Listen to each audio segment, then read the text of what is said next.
Hey, how you doing today? It's another day in the life. Good to see you. We're we're not recorded. We're just coming to you live. So this is a live broadcast back on the air again. I was having a bit of trouble with my setup here. Couldn't get my camera to work properly. Plus, we were out at the lake having a bit of fun and enjoying life and doing some other stuff, whatever. But we're back at it here, back in the city, in the big city of Edmonton, Alberta, Canada. We're here in the illustrious studios of the Tommy Temper Show, overlooking, we're in the Crystal Gondola, overlooking the Elm Line streets of Edmonton, Alberta, Canada. Thanks a lot for joining us here today. We're kind of missing some of our subs. I don't know. Every time I don't go live for a little while, we miss or drop some of our subs. So we hope everything's going good. Hey, Mater, good to see you. Give us a 1 there if the audio and video look okay. Or for overdriving it or something there, just let us know. Otherwise, we'll keep the settings kind of about where they are here right now, especially with my audio. Maybe my audio I'll drop back just a little bit here. But good to see you, Mater, in there. Big ups to you there, bro. Got Botrix coming in there now. I don't know if we're going to have... we'll see whether or not I have to reboot my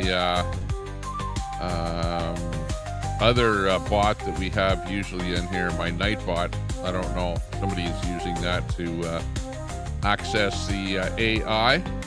Barbaroni, Vodapest, hey, good to see you. Big ups to you. Thanks a lot for joining us here today. We're going to be talking a little bit about what's going on in Canada here, because we've got Mark Carney, our illustrious liar of a prime minister out there. I can't believe what a liar the guy is. Like, unbelievable. Like, I don't usually like to call people names, you know, but you know, for all the lies that the guy has done, he should just resign already, you know, like, come on. Like, it's up here in Canada where we're just not feeling too good about our prime minister. He's doing a really crapshoot of a job for us here. Okay, on the last election that happened, let's bring us our first story in here. Apparently, in the last election, 121,000 ballots went uncounted, if you can believe that. Mail-in ballots, you know how those mail-in ballots work, you know. They always get lost before the election, so they should just abolish the mail-in ballots and that kind of crap and just show up to vote, you know, and they get counted, whatever. But I'm not too sure what ridings that the ballots were for or who they were for or what the final count was or whatever. But anyways, Elections Canada is doing a pretty slapshotty job up here in Canada, you know. So it's like down in the States, you know, how they say, oh, the election was stolen. Well, up here, I don't know. You don't really have to steal it. You just have to rely on the Elections Canada service to do a crappy job of counting the ballots, especially when they go missing or something for that long after the election. But anyways, that's our first story here. 121K ballots went uncounted, and we don't know what the result is going to be of that. Is that going to be is Carney going to be turfed out and Polliviere going to get the job or what? We don't know. We'll just have to watch that story as it unfolds here today. Hey, we've got some action happening with the Bill 5. We've got Bill 5, C5 was passed, which in Canada makes it easy for the government to funnel through these projects, you know, like bypass all kind of environmental stuff and whatever and get stuff done really quick up here in Canada. So we've got the natives up here are kind of pissed off about that. So let's hear what they have to say about that. Assembly of First Nations held a press conference before this afternoon's scheduled meetings. Many chiefs have called the passing of the bill as being too rushed, something also used to describe how quickly tomorrow's meeting with Carney was set up. National Chief Cindy Woodhouse-Nepenak said that this is a critical point in the nation-to-nation relationship with Canada. She said First Nations are not against economic growth, but it can't be at the expense of treaty rights and the environment. She also said the AFN stands united with Canada against President Trump's They want to have their say. The national chief hopes Carney brings something substantial to the meeting, like an announcement on infrastructure. The deal, so they got to make sure they're involved. They had a commitment to close the infrastructure gap to 2030. We need traction, and we need to see it on pen to paper with all of us agreeing to that, to close that gap. I think that's a start to this conversation. So we want to give them the benefit of the doubt. Especially if it's like a pipeline going through. Because they can't come here and Carney's going to make a pipeline. First Nations to maybe put some electrical wires there and some solar panels out there. That's probably what they're going to do. Anyways, they had a meeting and they're pissed off about Bill C5. And what about Carney himself? Do we believe anything that he says these days? You know, he's such a liar. And there's lots of stuff coming up here now where he has been quoted on some of the stuff that he's talking about. Oh, yeah, this is the other thing, is that Trump is putting these 35% tariffs on all across the board, all kind of things in Canada, except for a few select things like steel, aluminum, and copper, which he's going to be tariffing at 50%. And well, we don't really use steel up here in Canada. Apparently, this is what our illustrious Prime Minister Carney has to say about steel in Canada. But the large polluters pay, and so what happens. But does that not ultimately trickle down? No, because what the big companies are producing, by and large, are not products that we are consuming. A steel company, how much steel are you using these days, Todd? But the large polluters pay. And so how much steel do you use? Well, I don't know. Maybe bridges are made with steel. Maybe appliances are made with steel. Maybe cars are made with steel. Maybe nails are made, so many things are made with steel, but apparently, how much steel are we going to be using? Apparently not all that much up here in Canada. I don't know. What the hell is the matter with this guy? I think it's gone to his head, everything that's happening up here. It's a terrible situation. Anyways, we have Pierre Polliviere. He says that the current PM needs to be removed either willingly or by force now. Well, actually, he didn't say that, but Mark Tucker says that in this piece here. Pierre Polliviere says Mark Carney is the most compromised prime minister in history after reports of over 103 conflicts of interest surfaced. He owns, this is what we're finding out here now, is that our leader of our country owns stocks in 103 different companies, which has subsidiaries that go to over 500 companies. So anytime he's involved with anything, he's really, really compromised. Let's hear what Polliviere has to say about our illustrious Mark Carney up here in Canada. Friday, we finally got a look at the Prime Minister's many financial interests that he kept carefully hidden throughout the election and about which he told numerous falsehoods during that same campaign.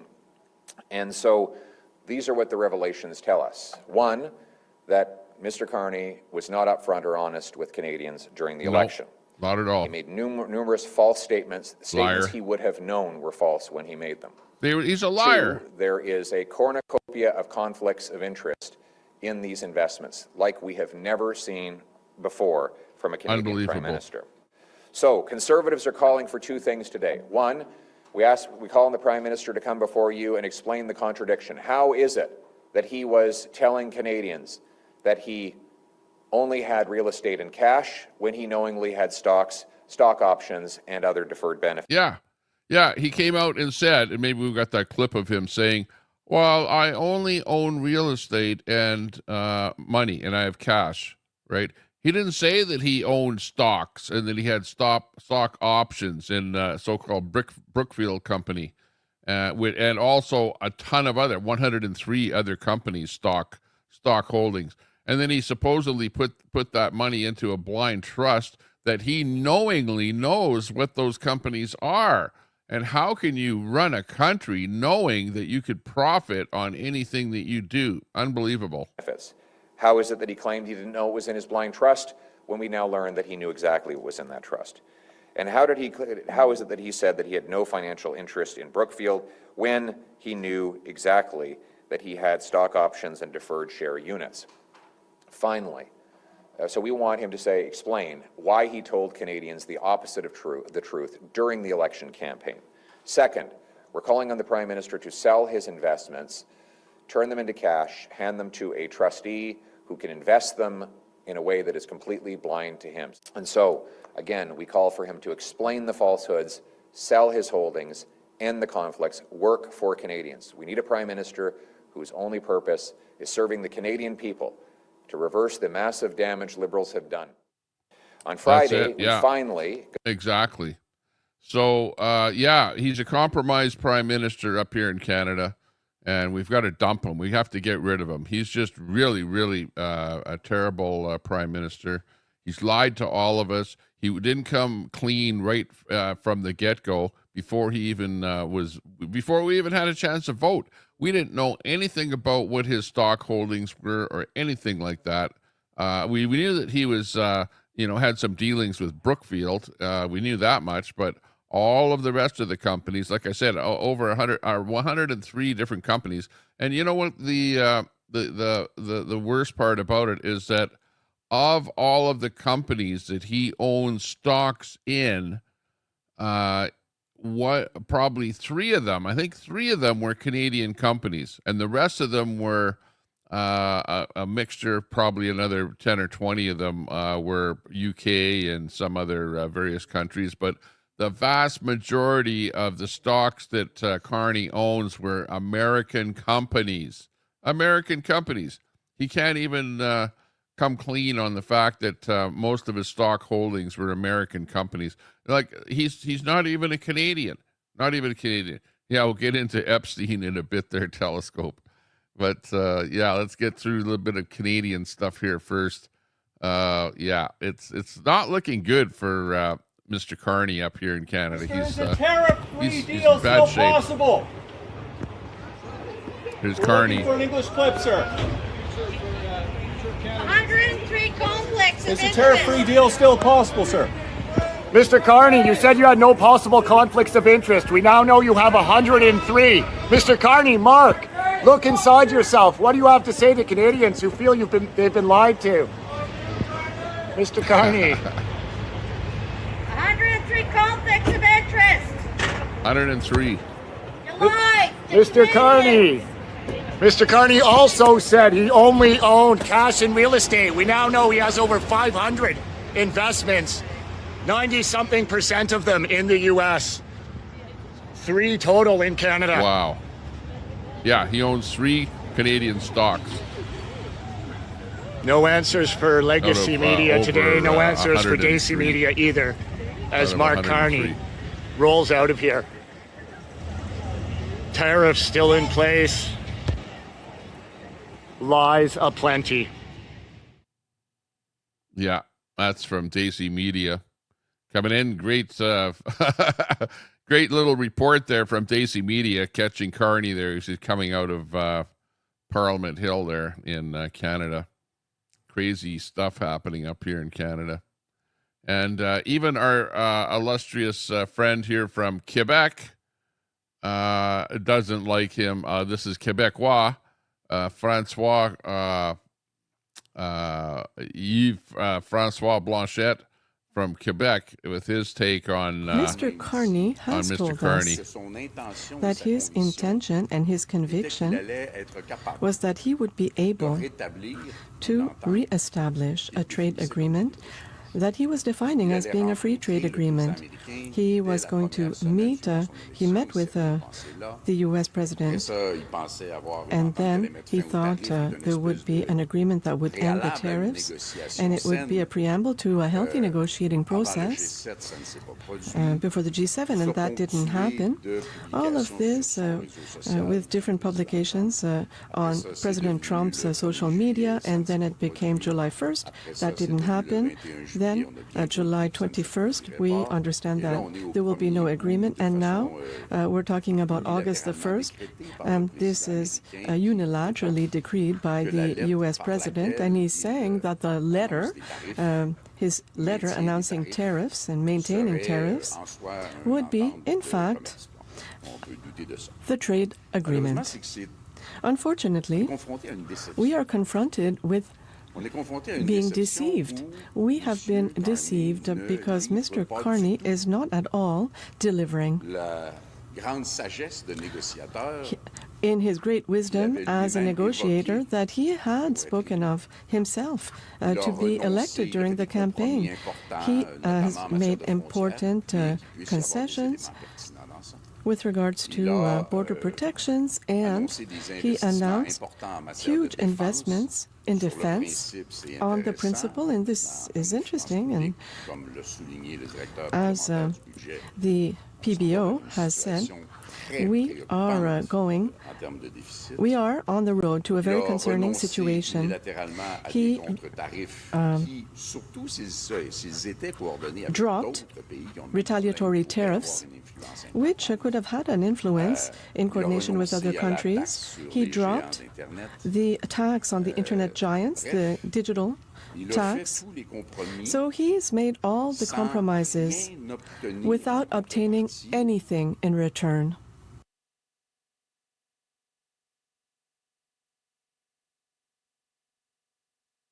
Yeah, so even the Quebecois are not happy with our Prime Minister. Yeah, Moose on the Loose. Moose on the Loose. If you're on YouTube and you're in Canada and you want to find out what's happening with Polliviere. Yeah. Okay. Catch you later. It's like nothing's happening all day, and then I flip the switch to go on the air, and then all of a sudden my phone is ringing, and people are yelling and waving at me over here, and all kind of stuff going on. Never fails. Yeah, that's about it. But yeah, Moose on the Loose. Check out Moose on the Loose. He's got a great podcast. In fact, I would say that Moose on the Loose, if you're up here in Canada and if you're following politics, you want to see what's going on with Mark Carney. Moose on the Loose has got the spreadsheet, all over the place, indicating all of the different things that Carney is involved in, and absolutely one of the great guys out there. We follow him. We also follow Unacceptable Fringe. He's a pretty good guy to follow. That's doing political stuff. You've got a couple of other pieces. We got the North people that are doing their podcast, or no, YouTube channel, I should say. Clyde. Don't do that. Is also another guy that you want to follow. Definitely lots of pretty good podcasters providing lots of good information on what's happening. Okay, hang on. Let me just get this one in here. This one here is Carney trying to explain why he's gotten zero concessions from Trump, why things aren't working well. Because you know what's going on here. Trump is going like, I want this, and I'm going to give you 35% tariffs on everything coming from Canada, and Carney is going, no, we're negotiating. We're negotiating. We're all in negotiation. And now it was, I think, the 21st of the month, and now they've changed it to the 1st of August. But this is part of Carney trying to explain why he's gotten zero concessions from Trump. Let's listen to this one. Mr. Carney. You told Canadians that you would be elbows up, and they appear to have largely given you a mandate to get a good deal from the president. But thus far, we have not seen that Canada has gotten basically nothing. And Canada also had to give one of its bargaining chips when it comes to the digital services tax, something other countries like the UK did not give up in their deal with the US. How do you still convince Canadians that you are really elbows up?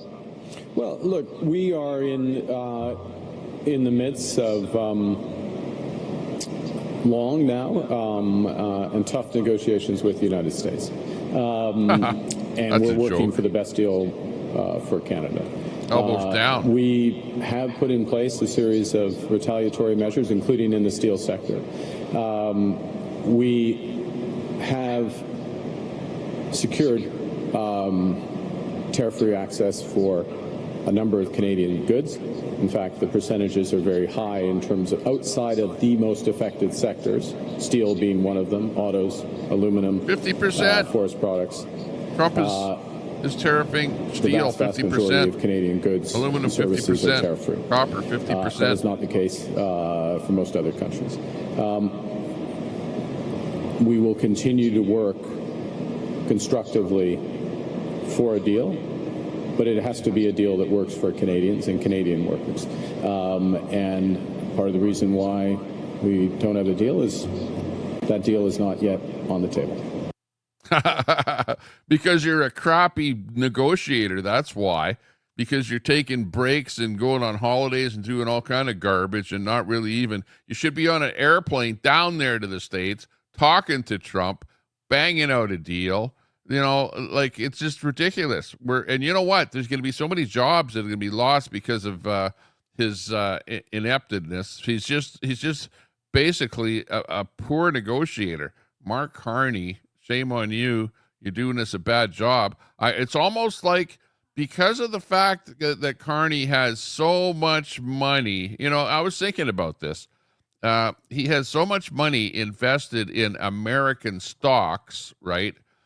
He knows that if he does things that are going to benefit his stocks, right, it's a good thing for him to do. Like, for example, if you take the steel industry that's in Canada and you move it down to the States, he's going to make money off of that happening. And also copper being moved down to the States, aluminum being moved down to the States, cars being produced down in the States.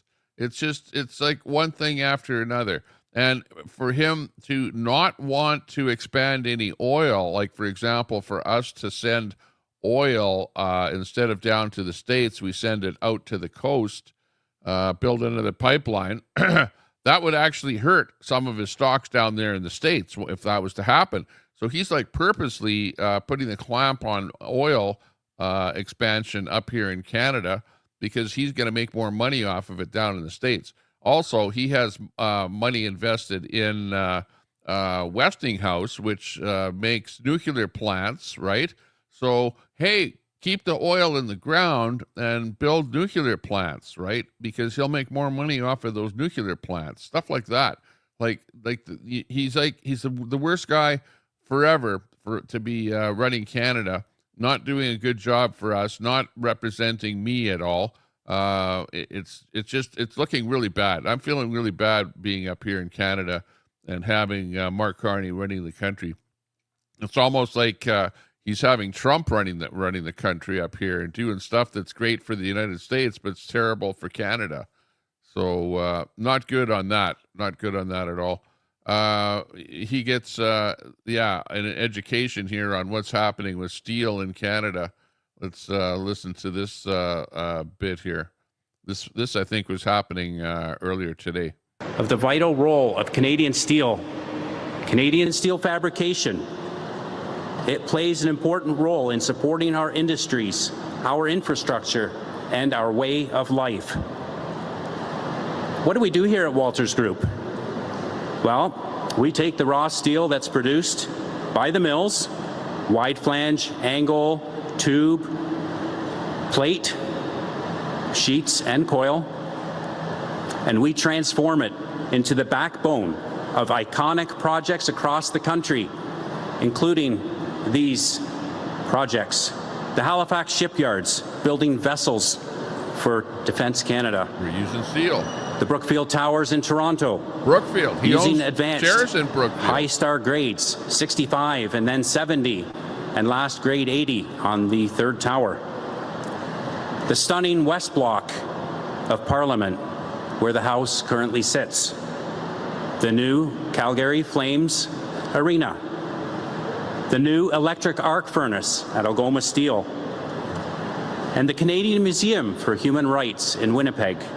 You know, and this, you know why he's saying this? Because Carney, if you listened a little bit earlier, Carney said, well, we don't really use that much steel in Canada. You know, like, don't be worried about the fact that we're getting these tariffs with the steel.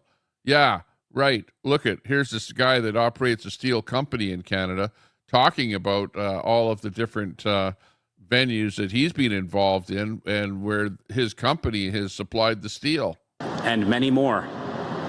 All of these are built with sustainable, nearly 100% recyclable material, and that is steel.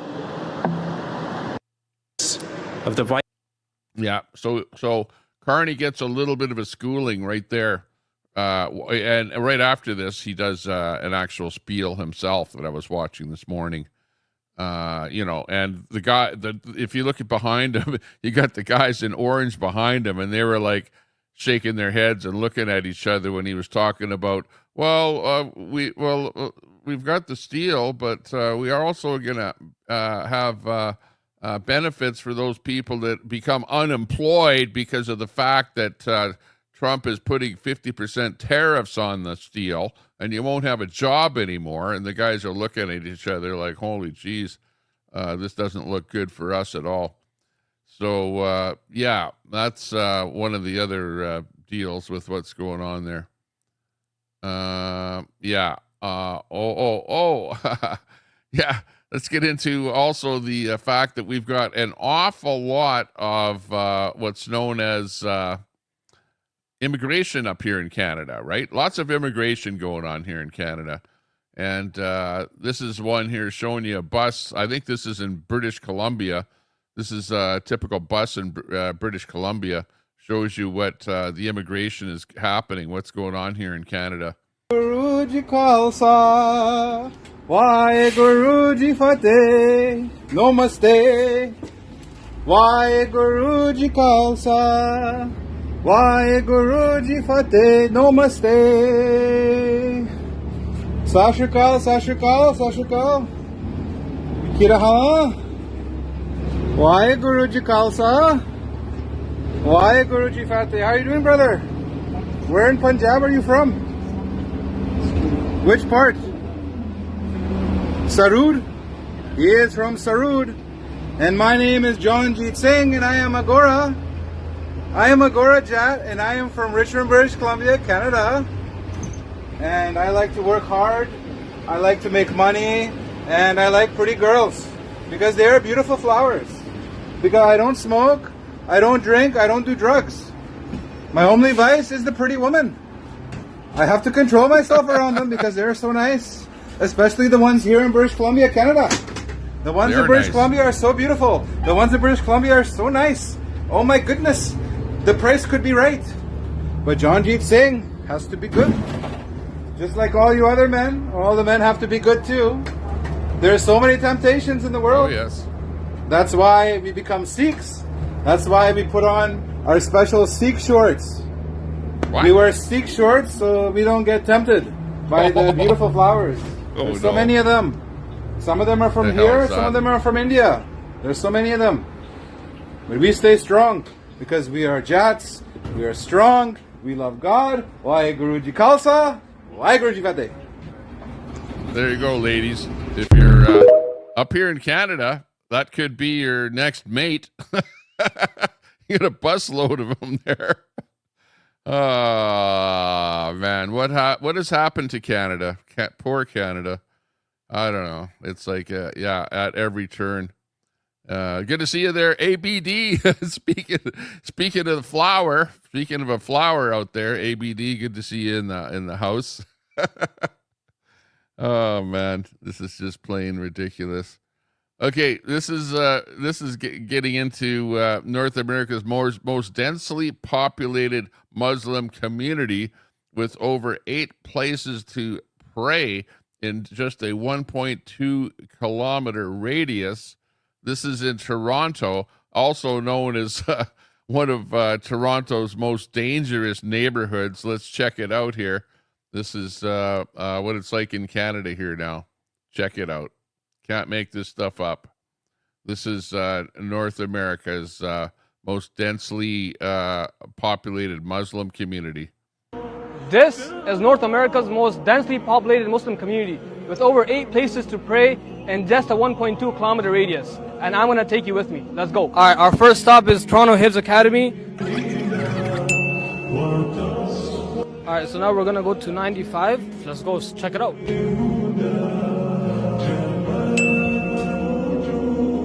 The next musalla we're going to is in 75. Okay, your bare uncle's time. Only 65 Probably gonna get a music strike. Now we're about to go to 71 musalla. Fortunately, the musalla was closed. This is Canada. All right, now I'm in my favorite building, 47 musalla. So we got 49 musalla. Gotta find out the apartment, but it's basically in the corner of 49. Apartment 120. Shouldn't be kid. Last but not least, we're at Dar es Salaam, Dar es Salaam.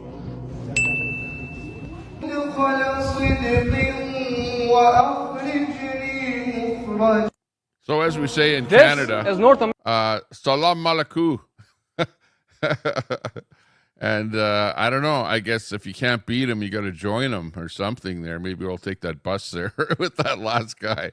I don't know. That's what she's looking like up here in Canada. Let's get back to the.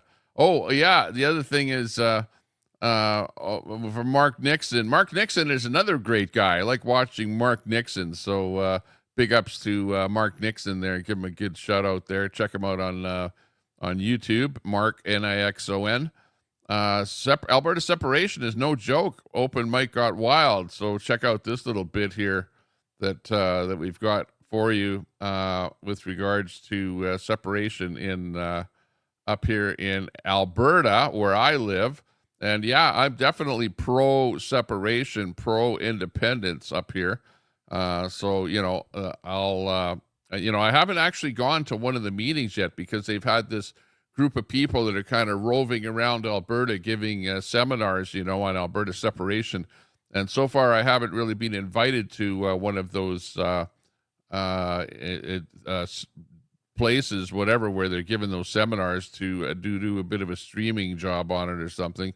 But anyways, this is a little bit of information on that. Check this out. Ottawa continues or has ignored us and will continue to ignore us. It doesn't matter what we do here tonight or what the outcome of this is. They will continue to ignore us. There's one question only that needs to be on a referendum, and that is, do you support Alberta exiting Canadian Confederation and becoming a sovereign nation? That's it right there in a nutshell. And I would say, yes, I do. I would like to see Alberta separate from Canada. You know what? I've lived in Canada all my life. I was born in Alberta, right here, right where I am right now. And I love the place. I would love to be within Canada, but Alberta has been getting such a shoddy deal for so many years, for all my life. Everyone from a long, long time ago, even my father, complained about how poorly that Alberta has been treated. And if I go to the hospital right now, there's an 8-hour wait time to be able to see a doctor if you go to the hospital right now, with an emergency. I mean, in like an emergency type situation. So that's not a great situation at all. And a lot of it has to do with money. And it's the fact that money is being siphoned out of our province and being sent to Ottawa. And there's not enough of it even left within our country, within our province here, to provide proper health care for everyone here. The federal or the provincial government is always operating at a deficit here in Alberta because the money's being siphoned off to Ottawa and be given to Ontario and especially to Quebec, which is really, really, really unfair. At that point, then you'll be able to negotiate with Ottawa. Then you'll be able to negotiate with Quebec. Without that, they will continue to ignore us. If they do not know that we are serious and we can leave at any point in time, we will not ever get a pipeline to the Atlantic Ocean. It is time to put the separation question on a ballot so that Alberta people can decide. Thank you. Thank you. There you go. Things are getting heated at these meetings. I would say this is the kind of meeting that I would like to actually go to. And if I actually go to one, we'll do a video when we're there. I would say we're off and running, wouldn't you? Yeah, Ottawa. I think we are. I think we are off and running. If that's what the meetings are like, and actually, the meetings that are happening are actually very well attended. You know, like you can see how many people are there, and usually there's no vacant seats, and they're not being held in big locations. They're like in small town Alberta, all over the place. You know, places like Camrose, Alberta, and I don't know, Grand Prairie, places like that. Tons and tons of people from the province are showing up. You know, for you people in the United States, you never know. Alberta might eventually become the 51st state. So it's worthwhile for you to watch what's happening up here in Alberta to see that the people are pissed off with what's going on and our government, and the fact that there are so many Liberals that are voting in people like Carney that really don't even have a clue about what's going on and really don't care and don't even have a vested interest in Canada. Most of his stocks are American stocks. He's not pulling for the Canadians. He's actually looking out for his own welfare and to make his Brookfields and places or companies like that richer at our expense. So there you go. Let's listen to Pierre about the lies that again. I think I'm going to play this one already here, but we'll listen to the lies that Mr. Carney has said so far with regards to what's going on with his finances and his stock holdings. First of all, let's listen to him. During the election campaign, Mr. Carney said, and I quote, "I own nothing but cash and personal real estate, and that's not going to change in public life." Well, it turns out while he said that, he knowingly owned 574 stocks and deferred profits and stock options in Brookfield and other companies. So it was patently and now provably false for him to say he owned nothing but cash and real estate. 2, my assets are now in a blind trust, so I don't know what exactly is in there. That too is false. He must have known what was in that blind trust because he was the one that filled out the paperwork for the ethics commissioner to report those holdings.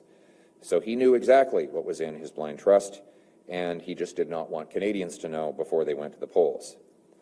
Finally, he said, and I quote, "I do not have a connection with Brookfield Asset Management." Well, it turns out that he has continuing stock options and deferred share units in Brookfield Asset Management. And these options cannot be sold, or at least not easily, and we have no reason to believe they have been. So when he said that he had no connection to Brookfield, he was stating a patent falsehood. Now, why should we care? First of all, why should we care? Apparently, Carney thinks that we shouldn't care, and then it's no big deal, and hey, don't even worry about it. The fact that he has such big, what are known as conflict of interests within the government. Well, it's like Trump. Trump gets the power. Well, at least you know what Trump is up to. He's into real estate, so you have to watch what he's doing. Is he like moving some piece of real estate or trying to buy some real estate or trying to do something? At least he's just in one thing. But Carney is like all over the board. And the worst part about Carney is that a lot of the companies that he's invested in have to do with this carbon capture, carbon trading of carbon credits, green energy, so-called green fuel, green airplane fuel, where he tries to get airlines to utilize the green fuel, which is nothing more than fuel that's being carbon taxed, where they've paid tax on it. So it's all a big money shuffle. It's like a scam. It's this net zero and green energy and all the rest of this stuff is all a big scam. I can't believe that it's just a money-making operation for guys like our prime minister. And how the hell the Liberals let him to get into power, I don't know. But it's like it's ridiculous.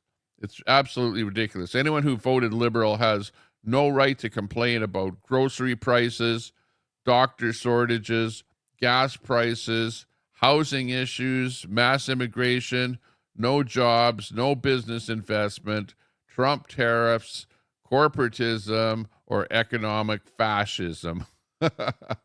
Yeah, that's it. That's right. If you shit in your own bed, now sleep in it. Well, yeah, if you voted for Carney, for Mark Carney, you definitely shit in your own bed. We hate to swear because it's not good for the channel here, but the meme says it all right there. Yeah, we're sad that you voted Liberal if you did.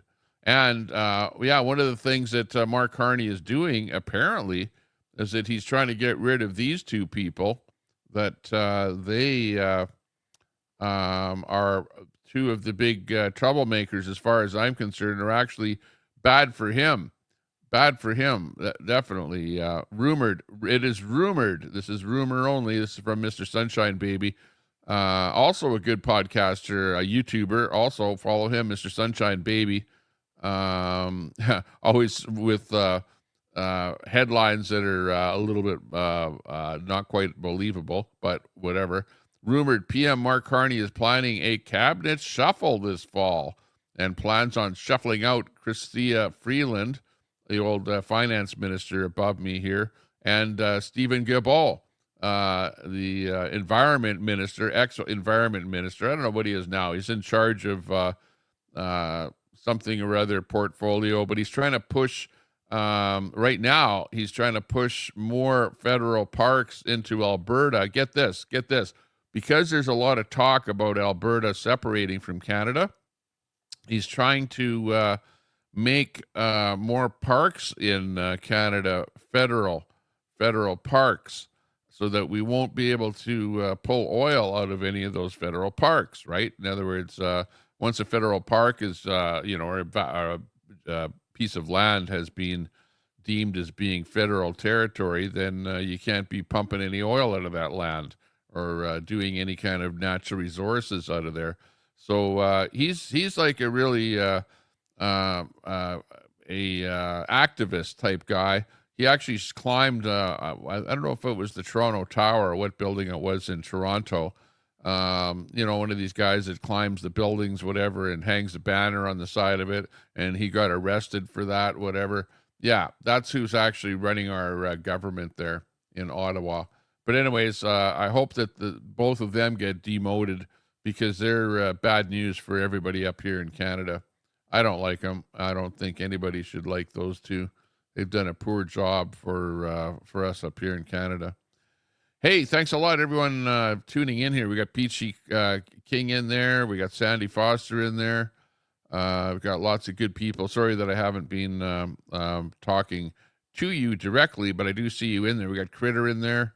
CJ Canada, Christopher ATX in there. Lots of good friends watching the broadcast here today. I haven't been live for a little while because I've been out at the lake, just basically relaxing, taking it easy, and having a fun time. And I've got a big change coming up on the 15th of August, so I'll be giving you more information on that on the 15th of August. It's a big surprise coming up, and we'll let you know more about what's going on there. I might be going live tonight at a special venue, at a bar, at a restaurant, and we've got a good friend, Andre. Andre is going to be doing a show there, so it'll be kind of a musical venue. So I might be going live at the musical venue there tonight. We'll see how that happens. So watch out for that going on. Let's go. Let's see what the next thing is here. Oh, we've got Trump and Trump and Carney here. What's going on with Trump and Carney here now? Okay. Yeah, apparently the negotiations are going fairly well, but as it happens, I think that eventually we're going to be having to settle down with those 35% tariffs from Trump. 50% on steel, 50% on aluminum, 50% on copper, And Trump is even talking about tariffing us in Canada 200% on pharmaceuticals. Apparently, he's pissed off that pharmaceuticals are so inexpensive in Canada, and they are very expensive in the States for whatever reason. I'm not sure why that is, but he wants all the pharmaceutical companies in Canada to relocate down into the United States. So he's thinking of tariffing those pharmaceutical companies 200% up here in Canada. And he's pissed off with the dairy. The big thing up here in Canada is that we have quotas and tariffs that go up on tiers up to as much as 400% on milk, dairy products, on chickens, on eggs, on things like that. And actually, I don't like those tariffs either. I think those tariffs are terrible. In fact, if you're a farmer in Alberta and you try and sell eggs, you will be actually fined for selling those eggs. You can't, unless you're part of that quota system. You're not even able to sell milk or eggs or anything like that. And what you've got is you've got a few large companies in Quebec, mostly in Quebec and Ontario.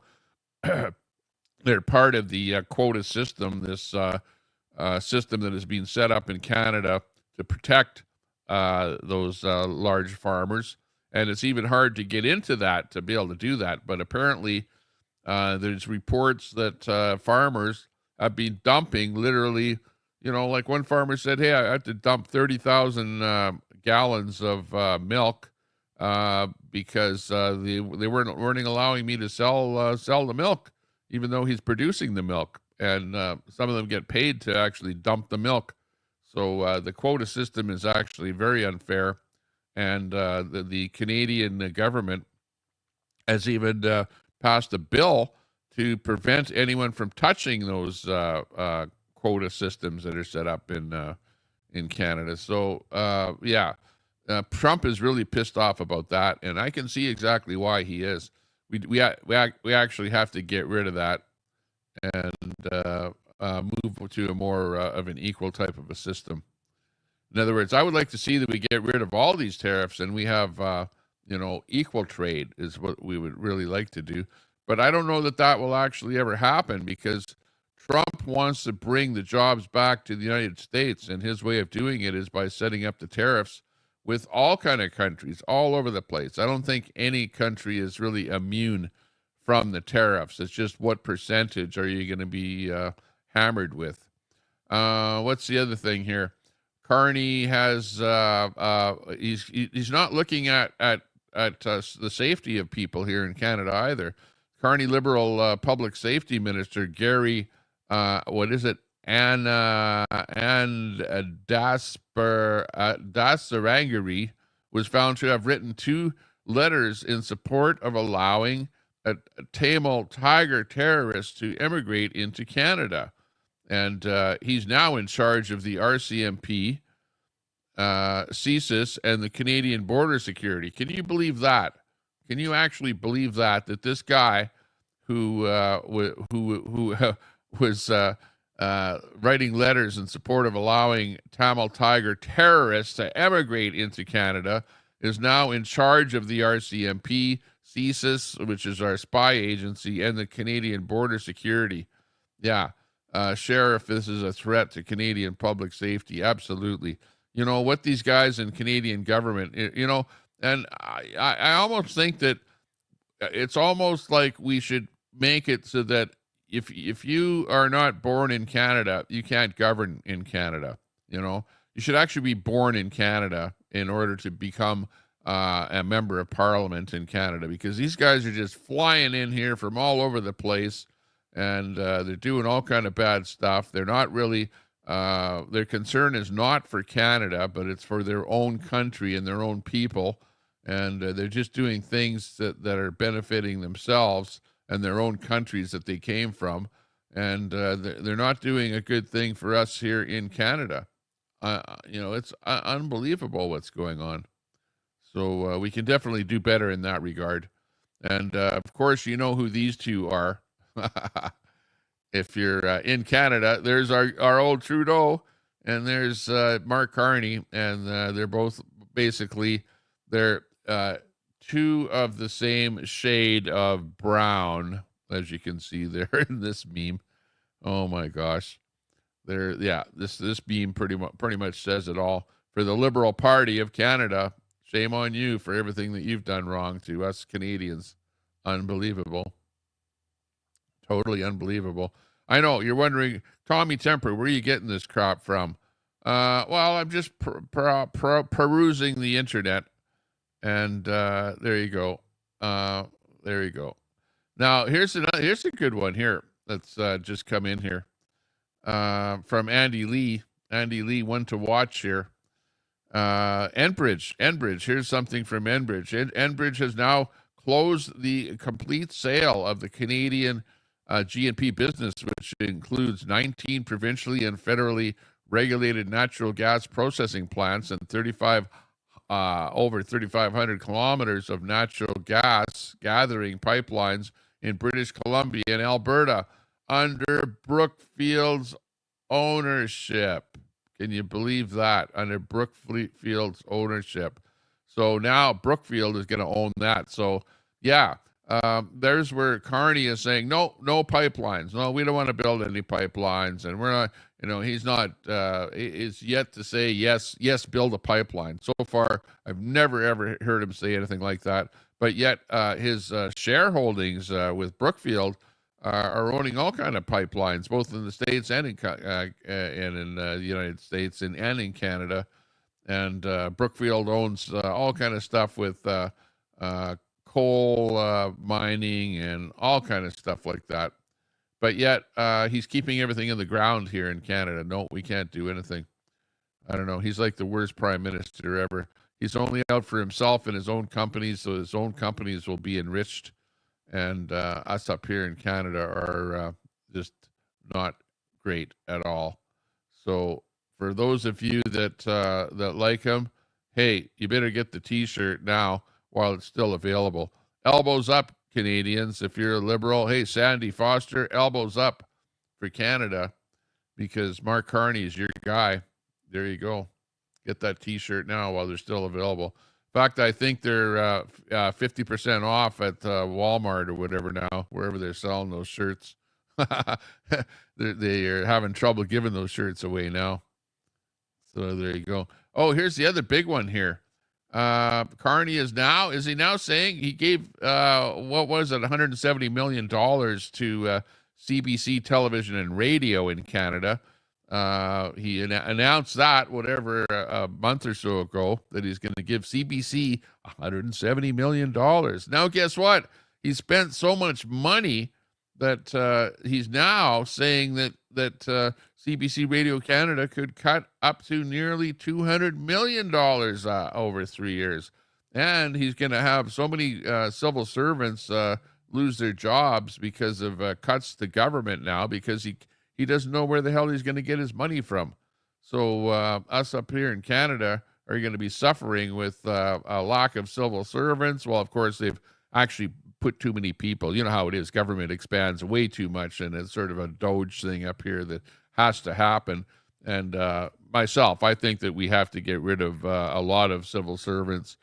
Government is way too large, and we have to hack, slash, and burn and whatever. But great to see that CBC Television Radio is going to get some cuts. I'd like to see them completely defunded and live off of their money that they get from advertising, just like any other television or radio station. We don't need my tax money being spent on CBC Radio in Canada. I hate that station. Every time I turn on CBC Radio, they're talking about queers or natives, or they're bashing Trump, or they're talking about, let's see, what else do they talk about? They're bashing anything right-wing. They've got people that are on there that are just so oddball that it's unbelievable. Even on Mother's Day. On Mother's Day, they had a special queer broadcast on Mother's Day, if you can believe that. Just to give a slap in the face to all the women out there, all the real mothers out there. Give me a break on that one. Okay, yeah, not good. Not good at all. Okay, what else is happening? Oh, yeah, this is a good one here. This guy here that runs a hang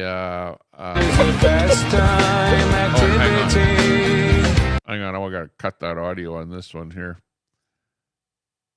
But this is a funny one here. The Tesla owner pulled into a campsite, right? And he didn't, this is, I think, American here. This one's American. But the Tesla owner pulled into a campsite at the campgrounds, and he didn't pay to plug his car in, right? So the owner of the campground shows up with his axe, and as you can see here, he's not happy with what's going on. He unplugs the guy's car from the campsite and chops the end of the cord off so he can't charge his car at the campsite. That's like the campsite that I stay at, right? It's like you can't, if I had an electric car, I couldn't plug it in because they don't allow them to be plugged in. Yeah, well, in this case, the guy didn't pay, I guess, for plugging it in. But I know at ours, you can't even plug them in. Can't even plug your car in. So if I went out there, if I had an electric vehicle and I tried to plug my car in, yeah, they'd probably do the same thing to me too. So yeah, if you drive an electric car and you like camping, be careful when you go out there, because you might have some redneck guys out there operating the campgrounds that don't appreciate you stealing power for your electric car there when it's for your little trailer and stuff like that, to run your lights and your pump and your stuff like that, but not to be charging your big electric vehicle. I don't know what kind of vehicle the guy had there, but I saw that one and I thought, hey, that's pretty funny. That is funny that he did that. Oh, yeah. And then we have old Jagmeet Singh. I don't know what's with this guy. He's, it's like any time that you ever saw him, he's like, wearing a turban, right? So, in government, the NDP, where's Dean? Dean should be in there. Dean Wall. This is your guy there. You're an NDP dude. But anyways, he's like forever wearing a turban. And now that he's like not, at Parliament Hill or whatever, just kind of doing his own thing. What happened to his turban? For some reason, he lost his turban, but he's still hacking away at the Conservatives, even though he's still out there doing this crap. Ready with me, summer edition, about to go for a walk. I'm going to wrap up my head and also share with you some ideas. Ever since the last election, something's been happening. Hang on. You said I'm going to wrap up my head. Well, then why are you doing a video without your wrap on your head then? What's with that? If it's so important to have the wrap on your head, why do the video like this? What's this all about? People have been coming up to me and saying, thank you for your service. Folks have been... Thank you for your service. Yeah, I know. I went to the dentist and got a cavity filled, but not on your dime or the government's dime.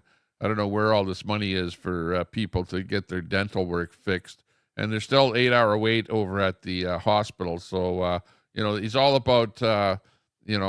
stuff that's like for the benefit of the people, the socialist type crap.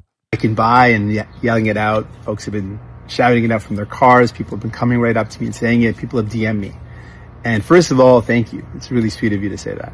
You're welcome. But it also got me thinking about service and leadership and how I feel about that. So let me share with you my thoughts on it. When I was a kid, if I ever went to an organization or group that was Sikh-led, and you asked who the leader was, they would point out a brother or sister, and if you went up to them and chatted with them and said, oh, I hear you're the leader, they would say, no.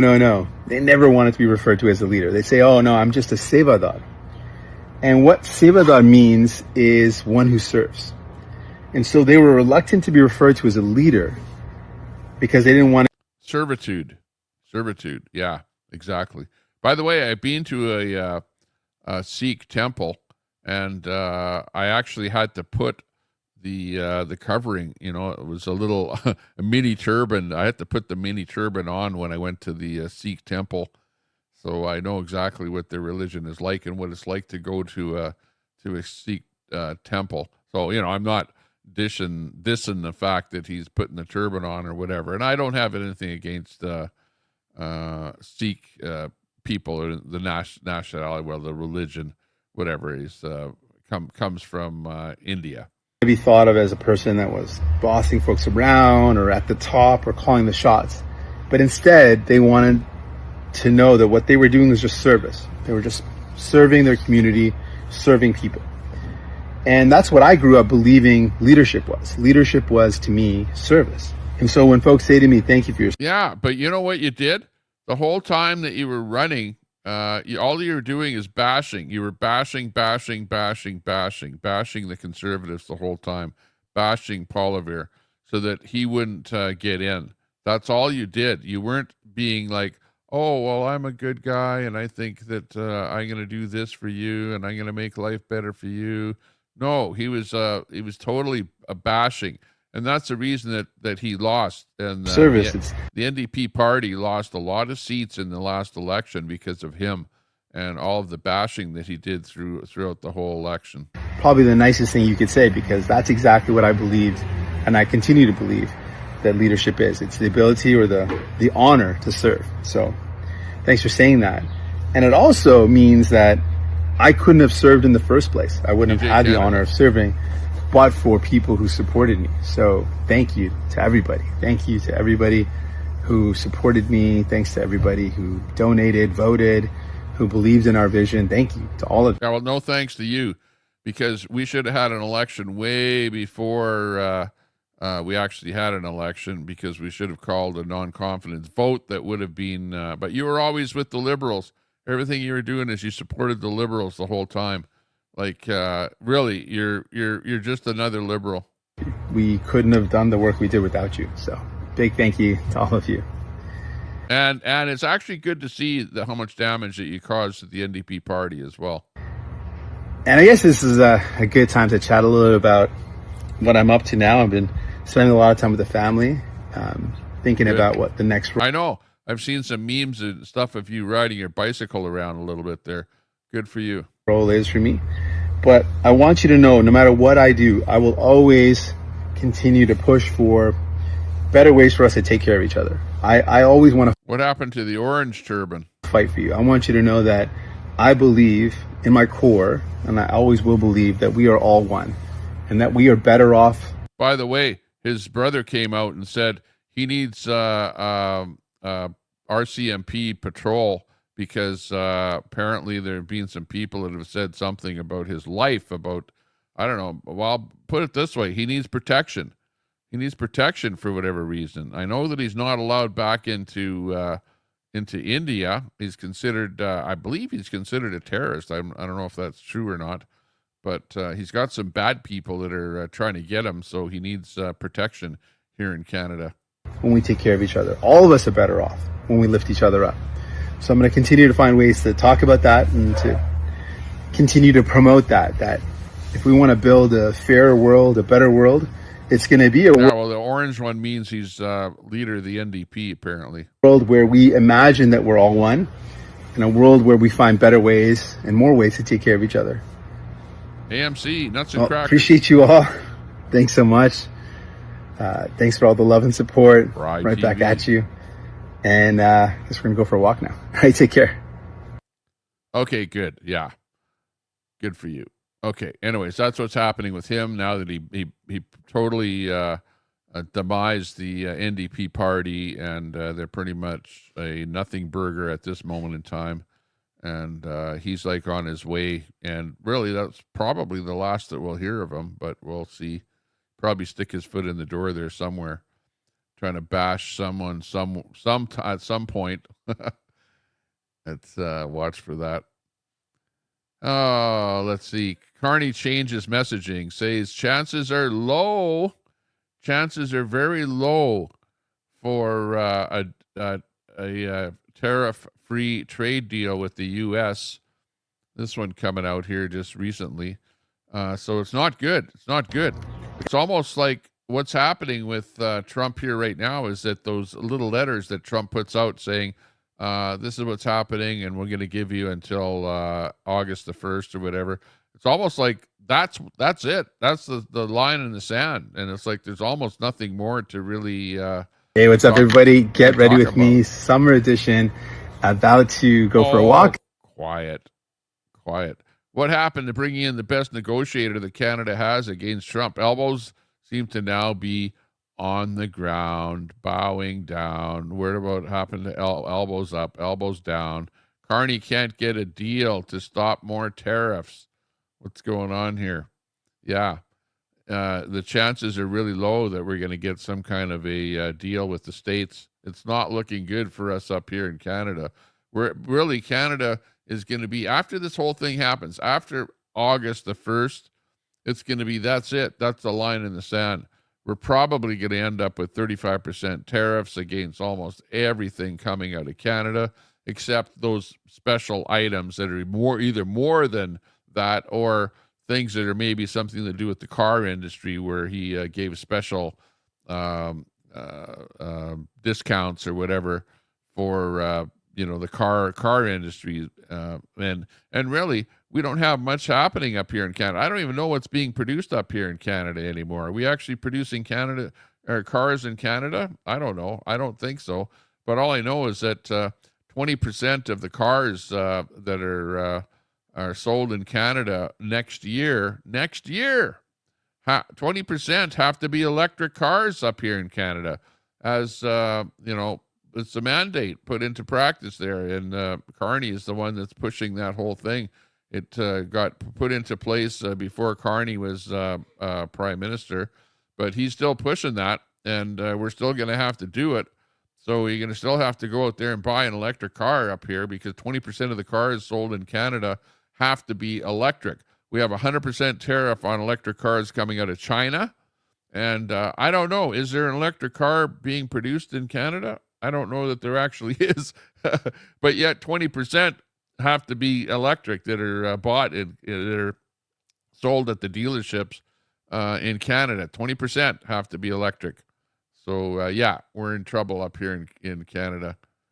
We're in big doo-doo up here, and it's not looking good. Not looking good at all. Let's see. Here's another one here. This is Mark Carney is back from vacation. He will be hard at work at tariff negotiations as they intensify towards the August 1st deadline. He now says the commercial landscape globally has changed. Did he not see this coming? Yeah, I doubt it. Let's hear what Carney has to say. This is the clip where he's outside of the Parliament buildings in Canada, and you can hear the behind him, or in the background, is somebody that's shouting out at him. So he's getting some backlash out there on the streets of Canada. People don't like Carney, that's for sure. The thing to say is the government has consistently stood up for Canadian workers and businesses throughout these negotiations. Will continue to do so. I expect that the discussions will intensify between now and the end of the month, and we'll be working hard on that. At the same time, we need to recognize that the commercial landscape globally has changed. It's changed in a fundamental manner, and we will continue to focus on what we can most control, which is building a strong Canadian economy. And that's part of what we'll be discussing in Cabinet today. And a strong Canadian economy, to be absolutely clear, includes a strong steel industry. It includes a strong Canadian auto industry. Yeah. Well, how is it going to be a strong steel industry when there's a 50% tariff on steel being produced in Canada, and a strong automotive industry when Trump wants cars produced in the States? Like we have, what are you going to see manufacturers set up shop in Canada to produce cars in Canada? We have a really, really small, like we're like California up here, right? That's a pretty small market. If anyone sets up shop to build cars in Canada, they want to sell those cars into the States too. How are you going to do that with all those tariffs that Trump has set up? It's not going to happen. Like he's like, it's a pipe dream. Canadian aluminum industry, copper industry, and others, and we'll be focused on what we can do to support that. First thing to say is the government is like I don't know, for some reason he has in his mind that, and he should be down there talking to Trump. You got to remove those 50% tariffs. There's like softwood steel, aluminum, copper, all of those things, we need to get those tariffs removed, and we need to have more free trade between the United States and Canada. Also, Trump is, I don't know if you noticed what happened, but the price of copper, when Trump announced the fact that he's going to put a 50% tariff on copper coming from Canada and, well, from other parts of the world as well, the price of copper shot up 17% on the stock exchange. So, yeah, take a look at that. It's almost like when the Hunt brothers tried to corner silver, if you remember that back in the old days. That's happening to copper now, and the price of copper has gone up to like $5 or something now. So watch out for stuff like that. You know, with all the stuff that's going on, if you're into buying metals and stocks and options and things like that, a lot of money could be made with Trump and all the stuff that he's doing there right now. Well, actually, it's almost too late because everything he's doing is already being done.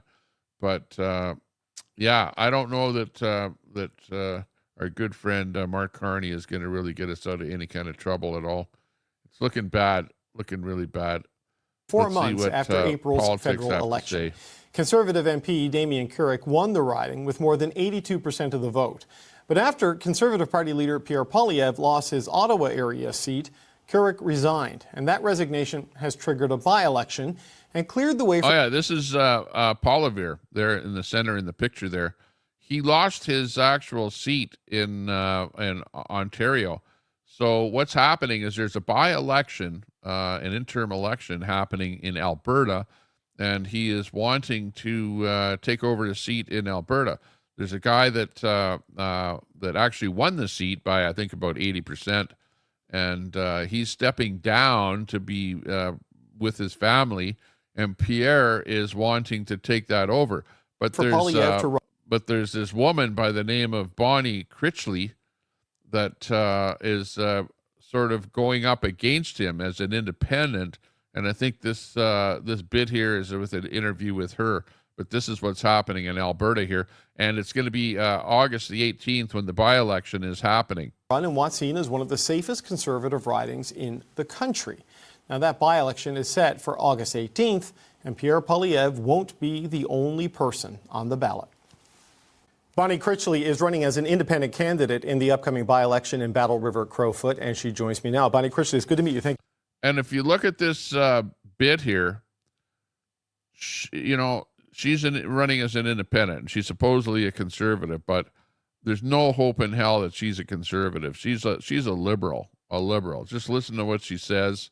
And really, is she saying anything about, I'm good, I'm a great person, and I think you should vote for me because I'm a conservative or a liberal or whatever the hell you are.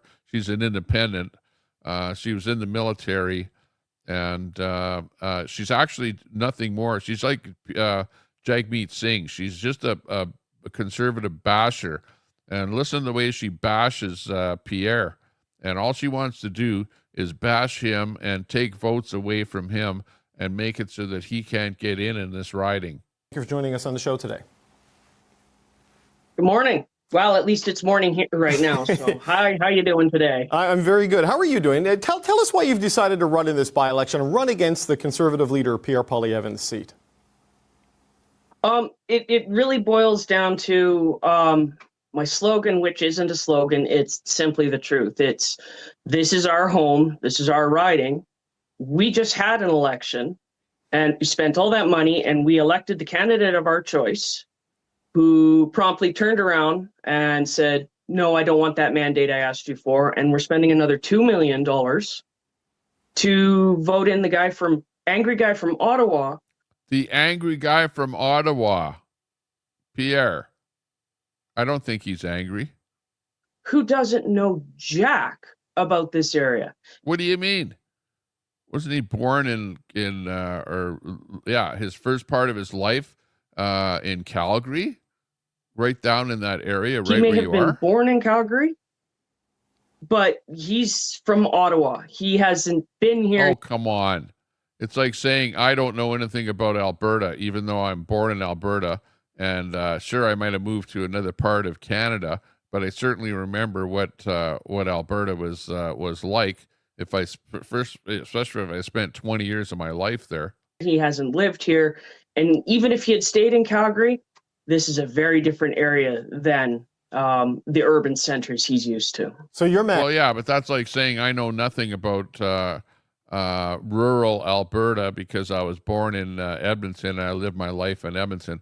Hey, I go out of town a lot. I go to rodeos. I talk to farmers. I talk to ranchers. In fact, I was talking to a rancher just a week ago, and he was talking about how the price of beef in Alberta is actually determined by pricing that happens down in the States, and we have very little control over pricing. That he's running to represent this riding, to be the voice of Battle River Crowfoot in Parliament. Do you think this is just a path back to the House of Commons so we can get back into question period and those things? Absolutely. We are being used, and myself and my neighbors are upset about this. How upset do you think they are, Bonnie Critchley? Because, this is a seat that reliably votes Conservatives, which is, inarguably the reason it was picked. I think Damien Carrick is willing to... I don't think people are that pissed off about what's going on because I think real Conservatives want to see Pierre get back in and be in Parliament and be up against Carney. And really, this is his way back in again. They're not pissed off at all about this. And yeah, sure, he's going to be a federalist, but it's a federal party. It's a federal seat. It's a federal thing. It's not a provincial thing that's going on here. Step aside, and this seems, at least on paper, very little chance of losing. 82% voted for Mr. Carrick in the election on April 28th. How upset do you think they are? Is it enough to just reduce that number, or is this maybe in play? It's going to be either or. Either way, he is not going to survive his leadership review in January. If he beats me, it's not going to be by much. Oh, yeah, right. Okay. The riding was won by over 80%. Okay. And you'll see what's going to happen, but she's going to be, she'll be lucky if she gets 5% of the vote, as far as I'm concerned. But hey, give us a sub, give us a like if you can. Remember to give us a like, sub up to the channel if you're just watching us there. 20% of the people watching are not subbed up to the channel. If you like what you're seeing, yeah, we do a lot of political stuff, American, Canadian stuff over in the UK, stuff all over the world. Right now, I'm just sort of catching up on stuff that's happening in Canada here. But hit that sub button and give us a thumbs up if you can. I can tell you he's going to get 50, maybe 60 max if he beats me. Just literally. But hang on. Bonnie Critchley, you're a nobody. Before you came in as an independent, I didn't even know you from a hole in the ground. How the hell are you going to get all these votes when Pierre is very well known right across Canada? I'm going door to door and talking to my neighbors. Yeah, but do you know how big that riding is? It's like all the way from just south of Edmonton down to the southern part of the province. It's a huge riding that encompasses a huge area, and there's no way that you're going to be able to meet up and shake hands with everyone right across the whole country. Plus, if you show up at a farmer's yard, everyone likes to talk. But that doesn't mean they're going to vote for you. And there are people who voted for Damien, and they liked Damien, and then he sold us out. And especially rural Albertans tend to be an independent lot, and we don't like being used. No, rural Albertans tend to be a conservative lot, not an independent lot.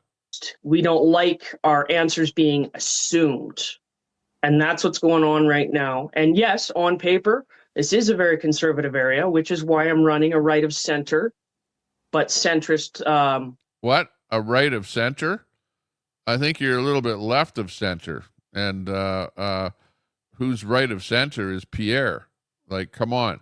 If you're going to bash the conservative, well, you must be a little bit left of center, I would have to say. Campaign. And I am a palatable alternative to the Conservative Party who has sold them out. But I want to go back to something you said, Ms. Critchley, that whatever the result is on election night, you think Mr. Poilievre will not survive his leadership review as a result of the outcome. Is that kind of the end goal here, to damage him to the point that his leadership is untenable? Is that what you're hoping to accomplish by running in this? What I'm really hoping to accomplish is keeping a voice for Battle River Crowfoot, excuse me, for Battle River Crowfoot in Battle River Crowfoot, so that we have a voice in Parliament. Okay, like it's given that Pierre is not going to be able to spend a lot of time in Battle River Crowfoot, the riding, because he's going to be, pretty much talking and being in Parliament and trying to talk about things more at a federal level rather than at an Alberta level. But he needs a seat. He needs to get back in, and we need somebody to really take the task against Mark Carney. That's the biggest. You're absolutely not looking at the bigger picture. The bigger picture is the whole country rather than just a small part of it. And Pierre is a federalist too. Pierre does not want Alberta to separate. Keep that in mind. So he's not like an independent kind of a person. He wants as a federalist, and if you're going to be somebody that's going to be wanting to run the country or be prime minister, you want to keep the country together. And Pierre is all for that.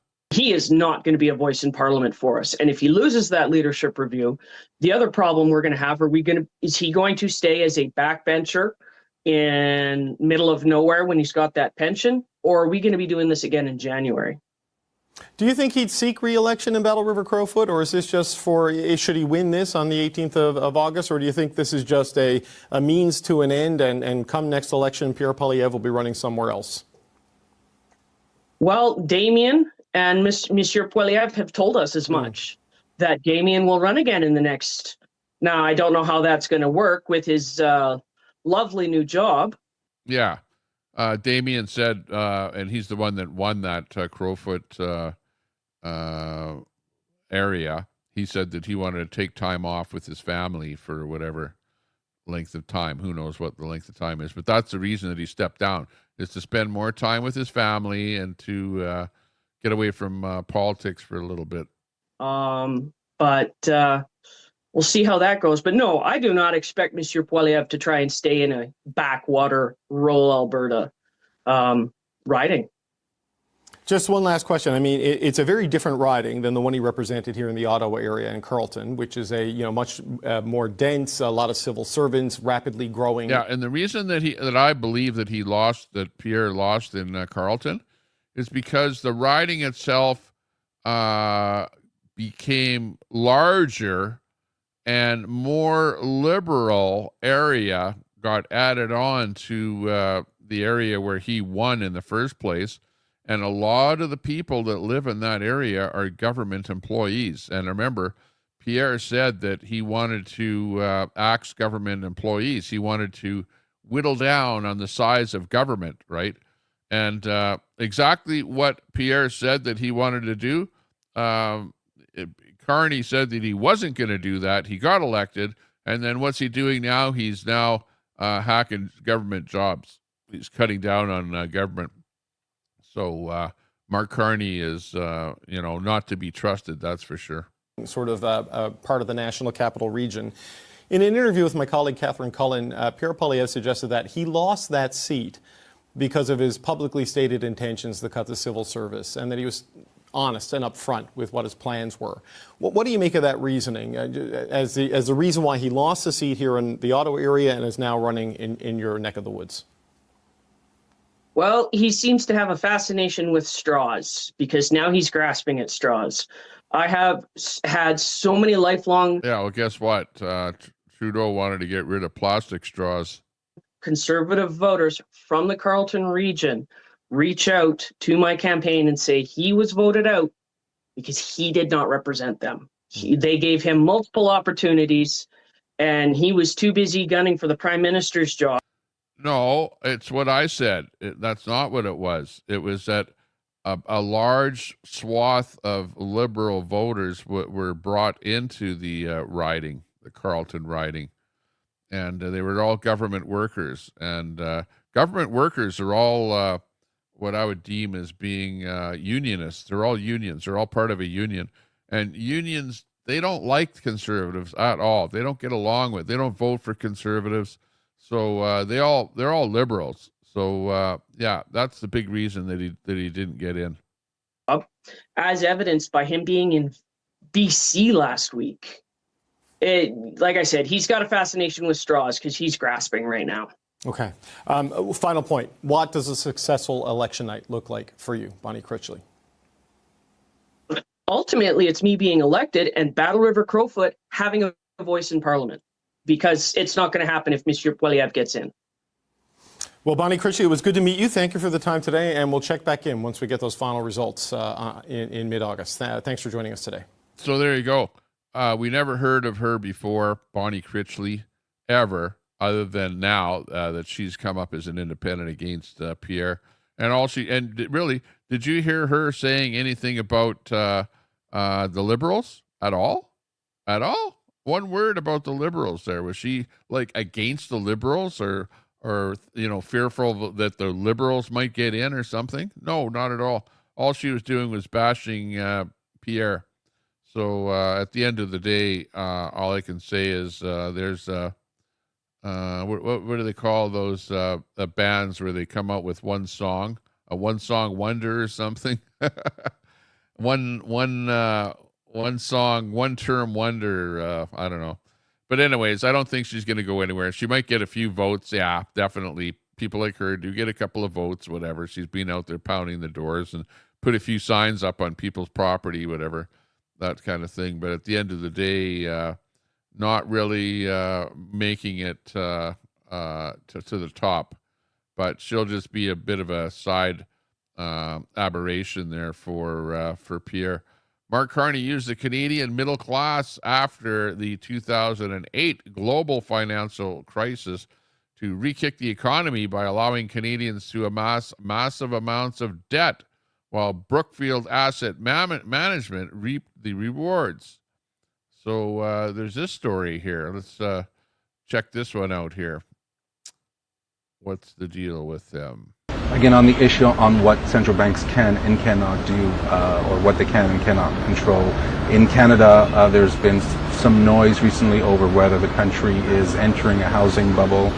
In some recent speeches, the bank has highlighted household indebtedness and the housing market as an area worthy of further examination.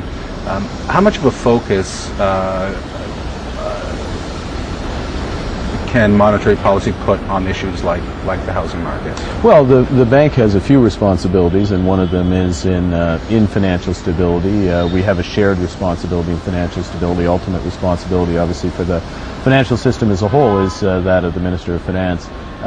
But we do look at issues of in the housing market, general issues of household debt for first reasons of financial stability, and also potential impact on inflation as well.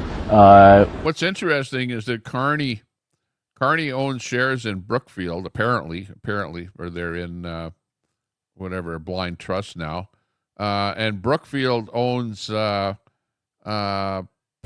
of the real estate company in Canada, a real estate company, and owns shares in the number 2 home mortgage insurance company in Canada. I think it's called Genesis or something like that. And the Royal LePage is the, if you've ever heard of Royal LePage, they're a pretty big real estate company in Canada. So this Brookfield company is like all over the place. It net zero stuff. Like I said, they own part of Westinghouse, which makes nuclear plants. It's like the biggest of the biggest of the biggest. Like so many conflicts of interest. It's unbelievable. Unbelievable. I think we've been pretty clear. We've said that situation in the housing market requires vigilance. Vigilance, not alarm, but housing market. Brookfield owns Brookfield Modular, which builds modular housing, and he's been. How many times have you heard Carney say modular housing? We got to build more modular housing. Modular housing, yeah, because he owns shares in the Brookfield Modular Housing Company. We are being vigilant. The situation overall with the trends in Canadian household debt requires a little more vigilance, a little more acute vigilance, and I think we've been quite public on that, on where the trends could lead, and urged households, lenders to take into account the extraordinary situation we currently are in and the prospects of return to normality. Is the government or regulatory bodies more able to handle such an issue? Are you more limited than they would be, for example, if this was seen as a problem? Well, I think that the bank has specific responsibilities, but one of the strengths of the Canadian system is that there's regular dialogue between. I have a responsibility to consult regularly with the Minister of Finance, which I do, on a wide variety of issues. I have frequent conversations with the Superintendent of Financial Institutions, the head of the bank. It's pretty.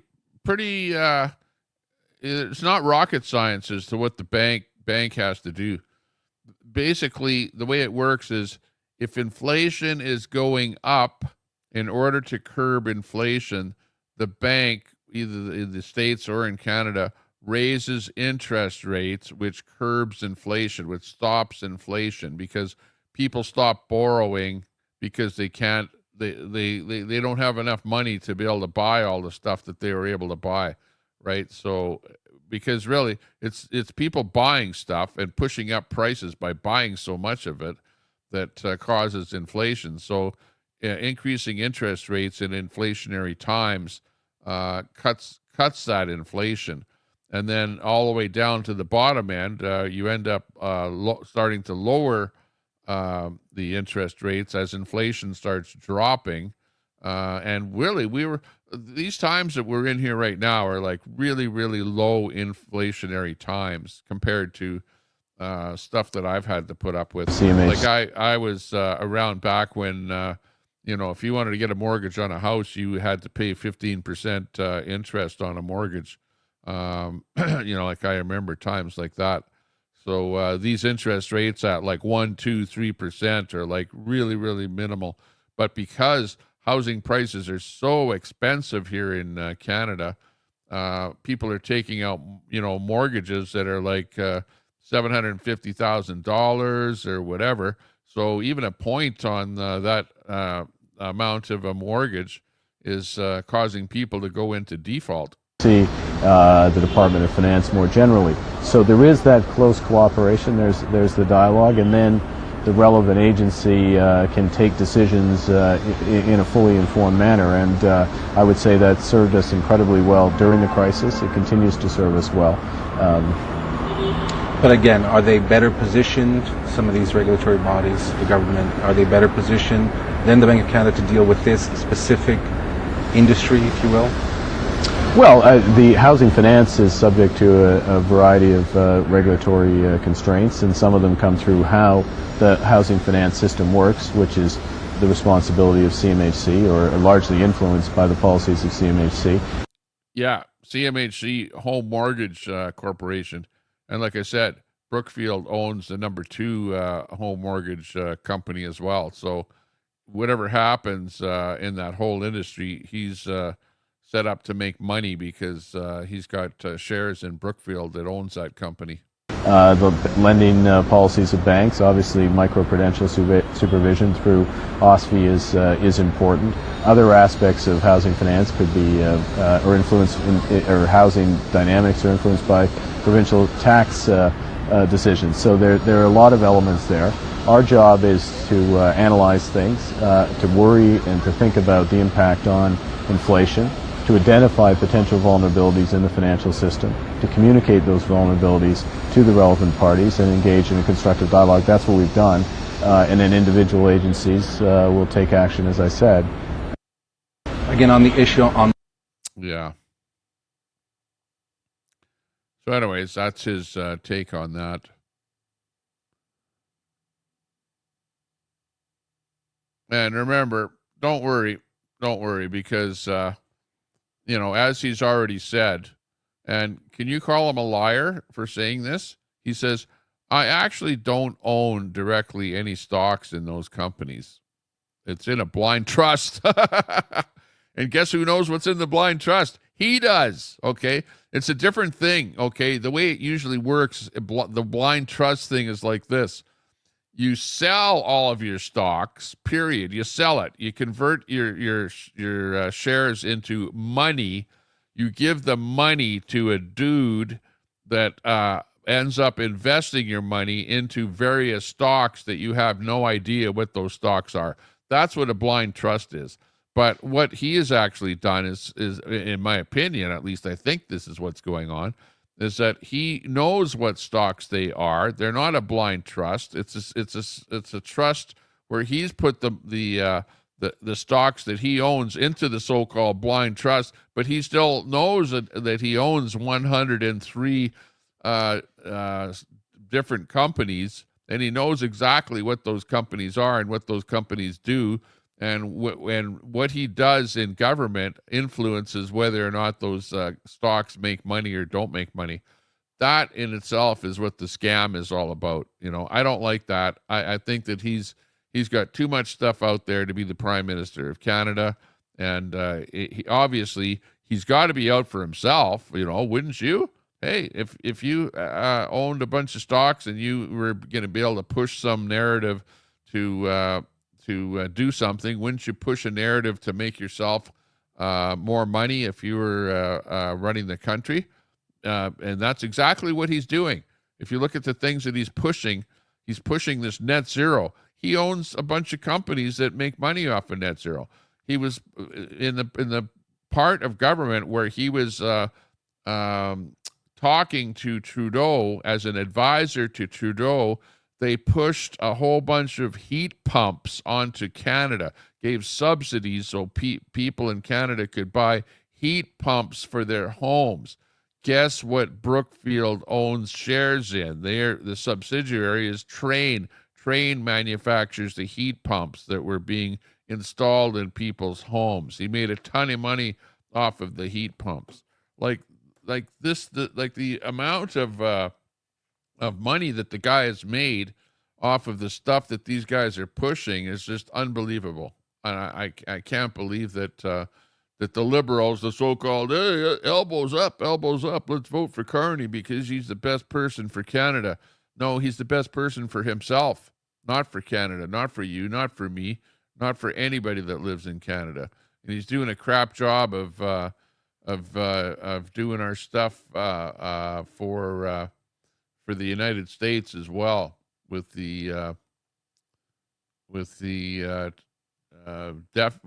what he's trying to negotiate with Trump. Carney's blind trust, options and deferred shares, units of the Brookfield Corporation, options and deferred shares, units of Brookfield Asset Management, National Long-Term Incentive Plan in the Brookfield Global Transition Fund. Those are all in his so-called trust, and so-called blind trust, not so blind. Yeah, and this is it.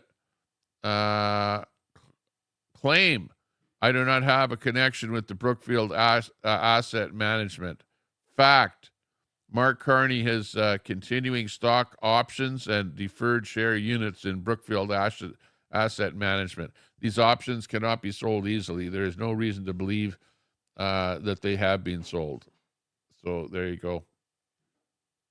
It's all over the internet. But yet, I went into a liberal YouTube channel there yesterday, and I said, well, what do you guys think of Carney? Do you guys still like Carney? And they go, oh, yeah, we still like Carney. We still think that he's doing a good job for the Liberals. And I go, what? Haven't you heard all the stuff that's going on with Carney, all the lies that he's told? Everything, he was actually, it's like he pulled the wool over everyone's eyes. And you guys still like him? They go, oh, yeah, okay. So, there are some things that that have happened that all you can do is just go, give yourself a face plant and go, unbelievable, unbelievable, unfrickin' believable,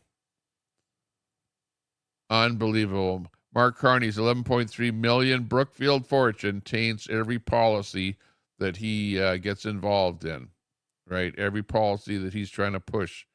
You have to go back and go, okay, where in Brookfield is the money, okay, with everything that Carney is doing? And it's like Pooh Scissors says in the chat, connect the dots, follow the money. Because that's all you have to do. It's all out there. And really, awful lot has come to light since I last did my last podcast. And yeah, unbelievable. Unbelievable. 1 year ago, Carney's Liberals economic advisor and Brookfield chair asked Ottawa to funnel $10 billion pension cash into Brookfield. Liberals saw no conflict at all. Now as PM, he's cleared again despite 103 conflicts. Yeah, this is the pattern. Let's listen to this. The honourable member from St. Albert, Edmonton. After 9 years of the NDP Liberals, taxes up, costs up, crime's up, and time's up. Canadians are fed up with the corruption, self-dealings, and conflicts that define this rotten Liberal government. The latest example is the Prime Minister's decision to hire carbon tax Carney as his economic advisor, conveniently employing him through the Liberal Party to avoid conflict of interest disclosures. Every day, there are new questions about conflicts surrounding carbon tax Carney. Just yesterday, we learned that carbon tax Carney is negotiating with the very Liberal government he's supposed to be advising in funneling $10 billion taxpayer dollars to an investment fund owned by his company, Brookfield. This is an outrageous abuse. Enough of the Liberal corruption. Canadians deserve a carbon tax election, and they deserve one now.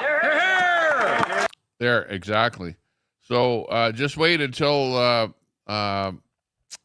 the Parliament convenes in Canada, and you watch. There's going to be a motion for confidence, a call for confidence, and a vote, a confidence vote there against Mark Carney, and which could very well result in another election. So we might have an election coming up here pretty quick.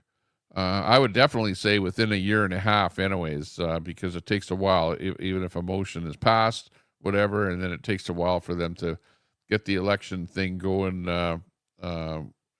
and set up. And, we got to get rid of him. He was actually a bad choice for the Liberals to put him in power.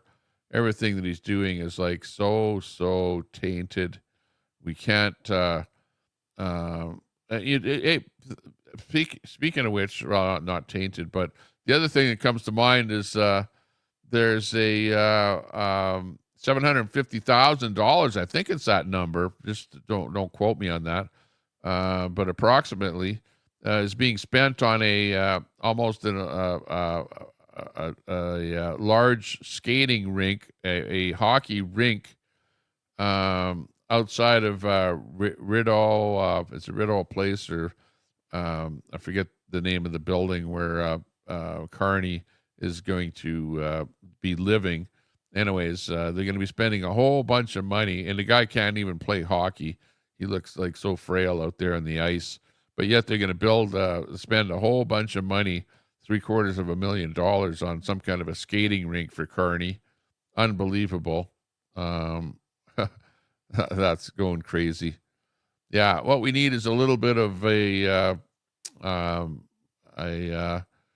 and I don't know, maybe part of the problem is Trump there too. Trump is really pushing that narrative of all the tariffs and stuff, which is getting this whole thing going here between Canada and the U.S. And I think that maybe Trump has to let off a little bit on us up here in Canada and realize that we're on the same continent. We share the longest border, and we need to be able to share a little bit more and not just put tariffs up against each other, because it's not beneficial for us up here in Canada. Absolutely not beneficial. You're our biggest trading partner, and now Carney has gone and he has to run over to Europe and go, hey, will you please buy some stuff off of us, because the Americans aren't buying anything off of us anymore. And we're in really bad shape up here. We're going to have so many people that are going to lose their jobs in the automotive, the steel, aluminum, copper industries. It's unbelievable. Now it's going to be pharmaceuticals as well. We have to get together. Now, I know that Trump doesn't like those dairy cartels and stuff like that we have up here in Canada, and yeah, we have to get rid of those.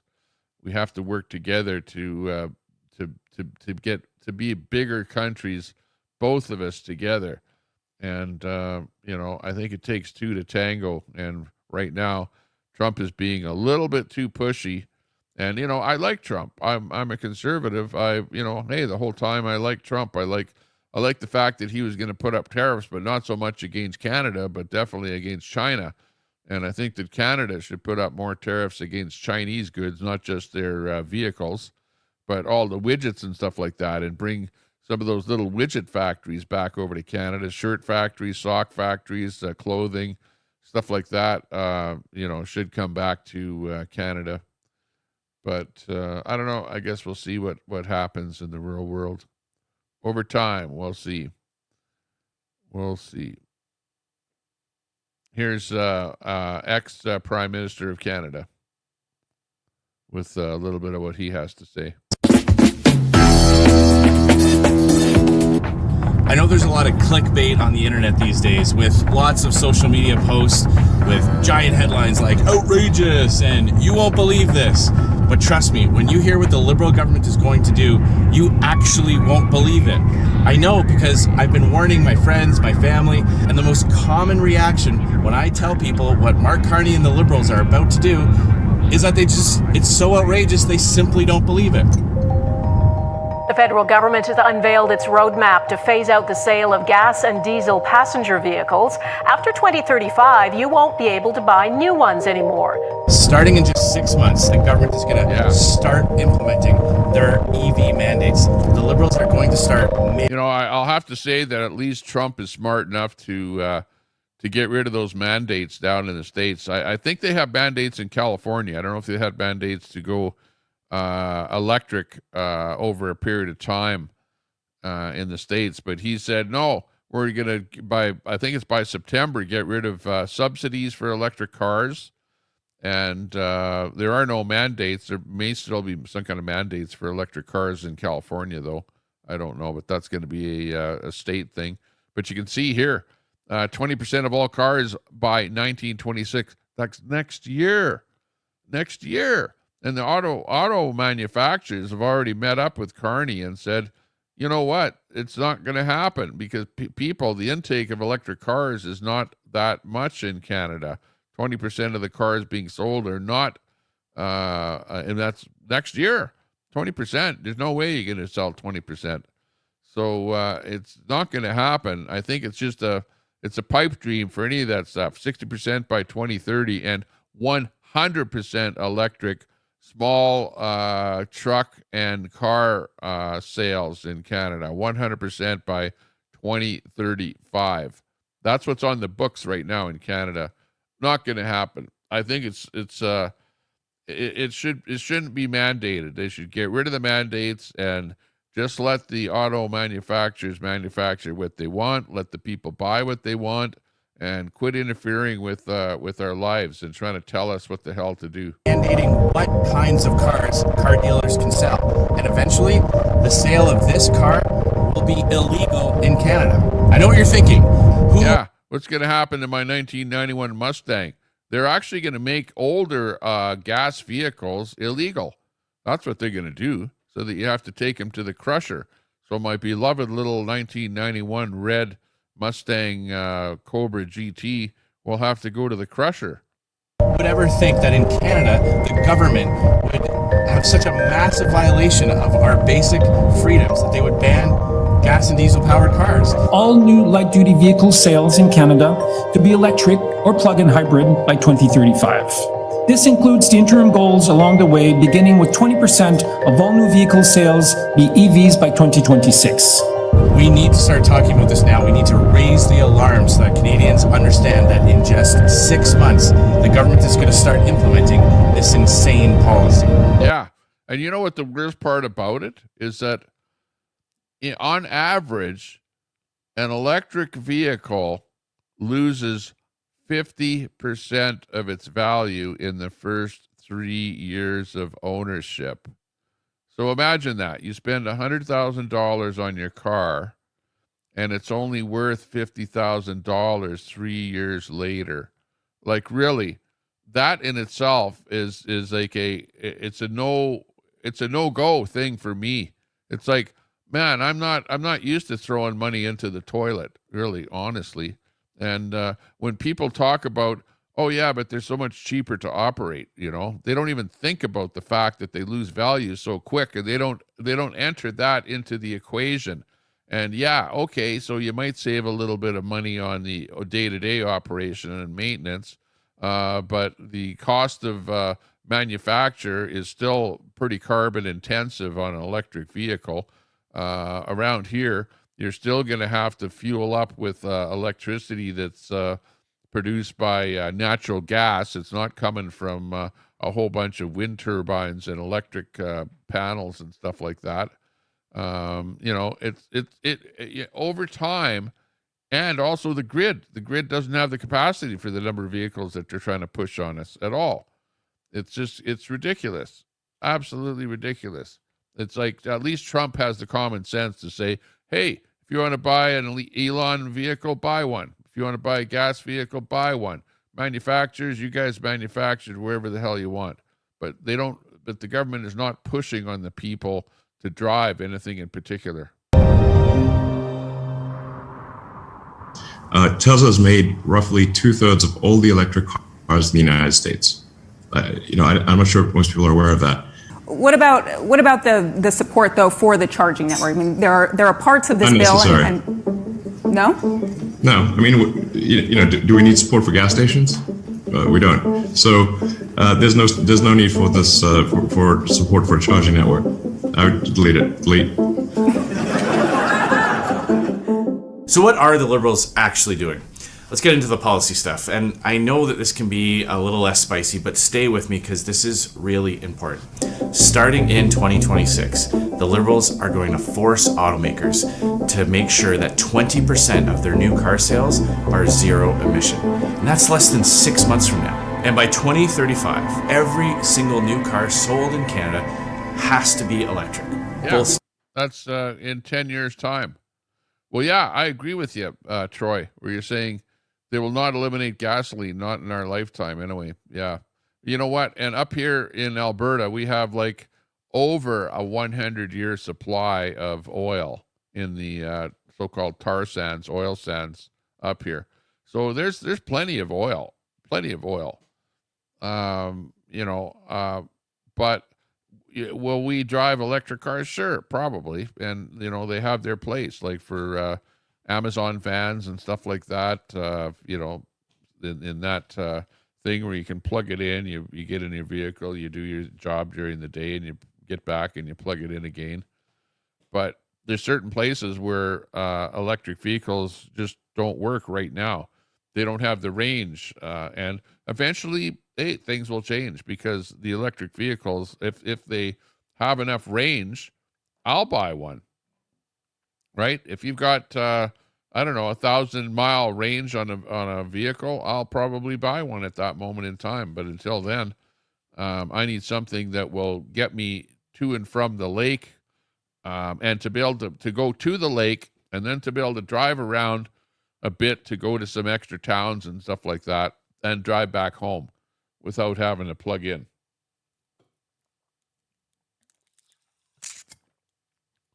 Or to be able to go north of where I live, north of Edmonton, and to be able to go and drive places. And I know that there aren't a whole bunch of superchargers up north of where I live. So I'd be hoop driving a Tesla up there. the other problem is up here. It does get down to 20 degrees below zero, 30 degrees below zero. And the range on these vehicles is just horrendous with the battery technology that we have right now. So, and probably the third thing that would keep me away at the moment from electric vehicle is the fact that the things catch on fire. You hit there's a report of somebody driving down the road in near Boston just about a week ago, 2 weeks ago, and he hit some debris on the road, and it ruptured his battery. The vehicle caught on fire, and they just barely pulled him out of the vehicle. And there have been lots of cases where the doors all lock up on the vehicle, and from a minor accident, and they can't get the people out of the vehicle, and the vehicle catches on fire, and the people burn to death, right? And that's the other thing, is that you need the technology, at least, that in case of an accident or whatever, to be able to release the door handles from the exterior to get the people out of the vehicles. So yeah, there's a lot of things that need to change. So until that changes, once you've got a technology where the battery doesn't hiss and fizz and explode, I'm not buying one right now. There's no way, no hope in hell, because I don't want to be involved in a little minor fender bender where you're trapped inside of the vehicle and you die of a fire. That's not for me. Yeah, I suppose it'd be fun. It'd be fun to have one, whatever. A Plaid or something like that, racing the quarter mile and having fun. There are superchargers at Southgate Mall. There's about 6 superchargers at Southgate Mall in Edmonton. Where else they might have superchargers, I have no idea. I do see the odd charger, but they're not superchargers. They're just, whatever the class is, that's like lesser than a supercharger. Also, I watch a lot of videos of people with electric vehicles where they buy an electric vehicle and they go somewhere and they expect to be in and out of there in half an hour or an hour.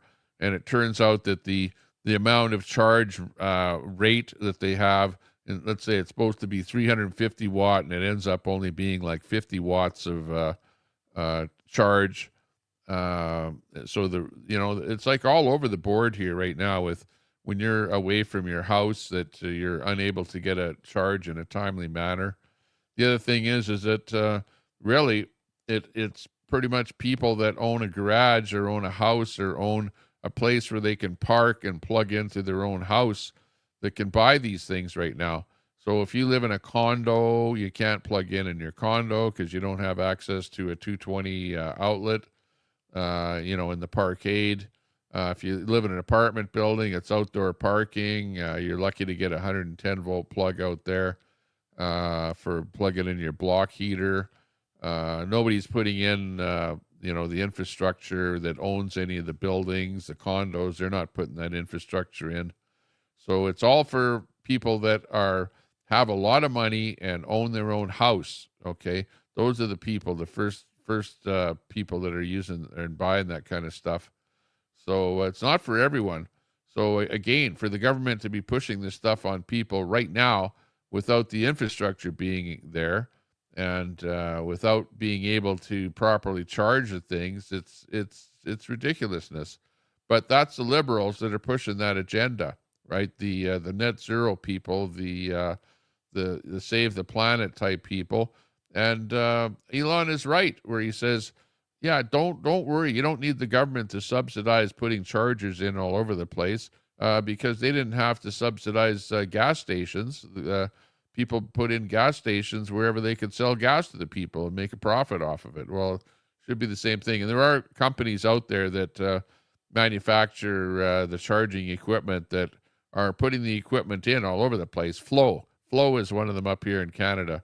That they see the flow chargers that they install all over the place, which is okay, and hey, let the whole thing work itself out, because definitely the price of oil will increase, definitely.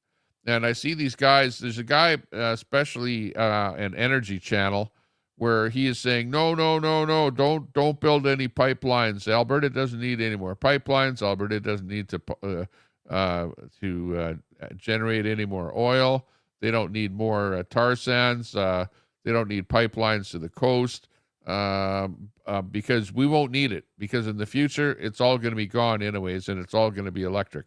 Well, if that's the case, well, why shouldn't we be able to sell the oil now while we can and make some money off of it now instead of waiting until later when nobody wants the oil, right? Eventually, if nobody wants the oil, well, it'll just stay in the ground, right? That's what'll happen. But everyone is like, oh, no, it's the planet. We got to save the planet, you know.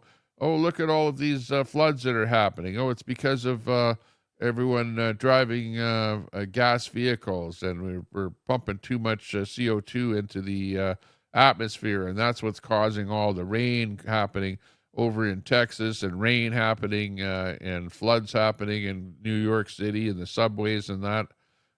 Yeah, I don't know. I don't think so. I think that you've got a lot of man-made seeding of the clouds and all kind of stuff like that going on that's causing rain and whatever. And the climate is just the climate, and climate changes all the time. Never 2 years or is the climate the same. 1 year you got rain, the next year you have drought. It's like variable. It's all a variable element. And, you know, as a matter of fact, they found dinosaurs up in the north, up in the Yukon, right? And vegetation that was really, the planet was really, really hot back in the old days, many millions of years ago. So there's no reason why things can't change even here right now. And yeah, at some point we'll all be driving electric vehicles, probably. Yeah, and when it's cheaper to drive an electric vehicle than it is to drive a gas vehicle, for sure. But everyone will switch over, you know. And if you can drive a vehicle that doesn't catch on fire when you drive over a nail in the road and something hits the undercarriage, yeah, I'll be more likely to buy something like that. And when we can charge all over the place, we'll be more likely to do that. Stop. The most insane part is what happens if a company doesn't meet their quota. They get slammed with a fine, up to $20,000 per car. The only way around this is a credit system where Canadian automakers will have to buy credits from EV producers. Oh my God. What's the biggest like Tesla EV producer on the planet? Elon Musk's Tesla. His name or the Chinese producers, the BYDs, which of course are, you know what? This is the other ridiculous part about it. If the government of Canada wants everyone in the whole country to drive electric vehicles, why would you tax Chinese electric vehicles 100%?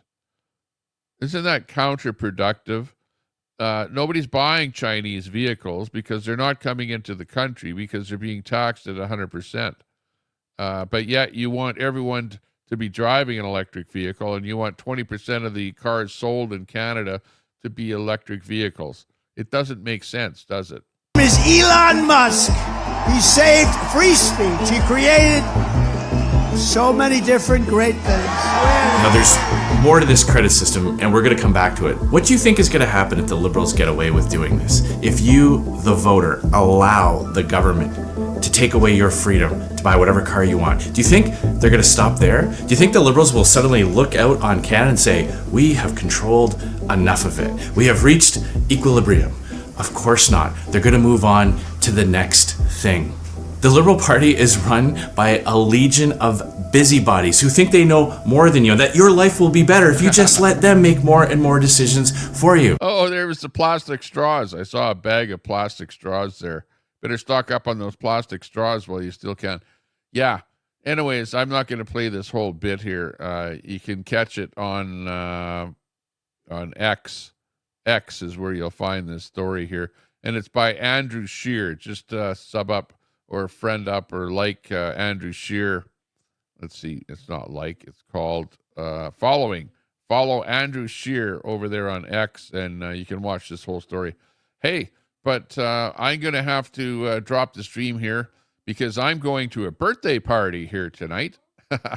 And it's happening in about 3/4 of an hour here, so I got to get ready for it. And I'm going to bring my camera with me, my phone with me, my tripod with me, and we'll go live over at the birthday party next at a undisclosed location in on the south side of Edmonton, Alberta, Canada, and we'll be having fun. I don't know. Do you remember Flava Flav, Andre, the guy that was with me when we were giving away the mobile human shelter? We still have, by the way, 3 of those mobile human shelters to give away. I just haven't had a time in my life to actually go and do the gig where we're going to do that and video it.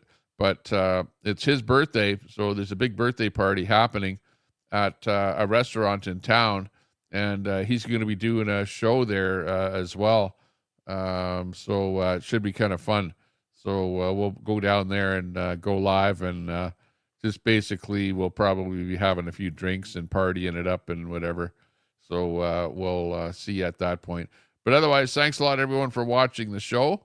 And yeah, give us a sub, give us a like. 7719. I didn't even get 1 sub on the entire show here today. Come on. What's the matter with you? Sitting there, there's people out there watching that have an account that you can sub up to us there. If you're on your TV set, just hit that up twice times and go over to the sub button and give us a sub. But otherwise, it was nice going live again here and going over some of the stuff that's been happening here in Canada. Edward Cam, good to see you in there. And Troy, and I see Partibonza in there.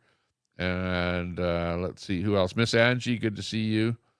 We got CJ Canada. Thanks a lot for popping in and Pepper in the chat. Nice to see you. Nice to see you doing your thing. We got Jim Nalgren in there. Teslas aren't put together part by part. The body is die cast. So if you get into an accident, they usually total it. Yeah, that's just it. Well, you know what? Even with the electric vehicles, you know, on the coast where they have the ferries in British Columbia, if you have a vehicle gets into a little bit of a fender bender accident or something like that, they won't allow it onto a ferry, right? Any kind of electric vehicle, because the things will explode on the ferry. Even if you put your Tesla or whatever on a flatbed truck and load it onto the ferry, nope, can't do it. They don't allow it. So if you get into an accident and you're on some little island somewhere, forget it about being able to move your vehicle back to the mainland to the Tesla dealership to get the thing repaired. So there are a lot of negative things with these electric vehicles that you have to think about before you buy. So whatever. But if I was going to buy something, I'd probably buy a little Chinese cheap BYD or something, you know, something that's maybe like a $10,000 car as opposed to a $60,000 Tesla. You know, I think the things are kind of a little bit maybe overpriced. And if the Chinese can build those things at half the cost, well, that's what they should be selling here. If, you know, if that's what the government wants people to be driving, well, hell, don't tax the hell out of them 100% and then expect people to buy them and then mandate it. You know, it's just the government, they don't have, there's a lack of brains there. And it's all about this net zero stuff too, you know, and I think it's all a big scam, the net zero trading carbon credits and all the rest of that crap. It's all made up, and it's all to enrich the Brookfield Corporation and subsidiaries thereof. So shame on them for perpetuating that whole thing onto all of us. We don't need to be spending any more money because we don't hardly make enough money as it is, and 50% of our money goes to taxation, and all kind of crap like that. Mouth of the South, Tommy will buy, Temu. Yeah, buy it on the cheapskate market there. Yeah, definitely. Good to see you there, Mouth of the South. Hey, but anyways, I'm going to let you guys go. Take care. Stay out of trouble. And if you can't stay out of trouble, name it after Tommy Temper. Woo! Good to see you.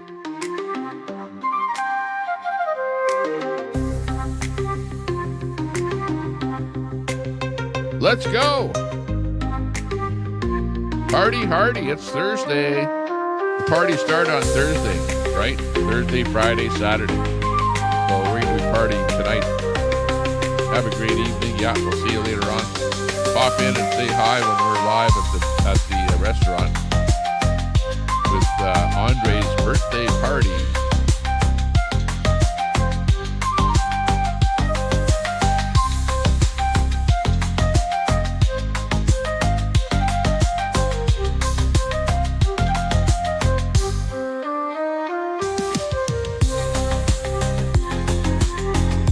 Oh, it's still Wednesday, right? What was I thinking? Okay, hump day. That's where the parties start, on hump day.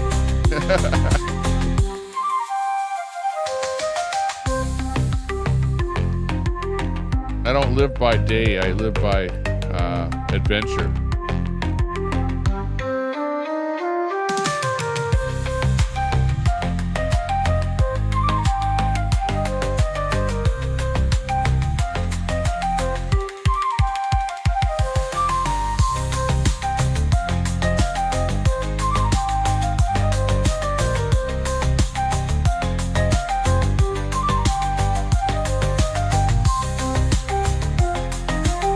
Thanks for joining us. Freddie, CJ, E.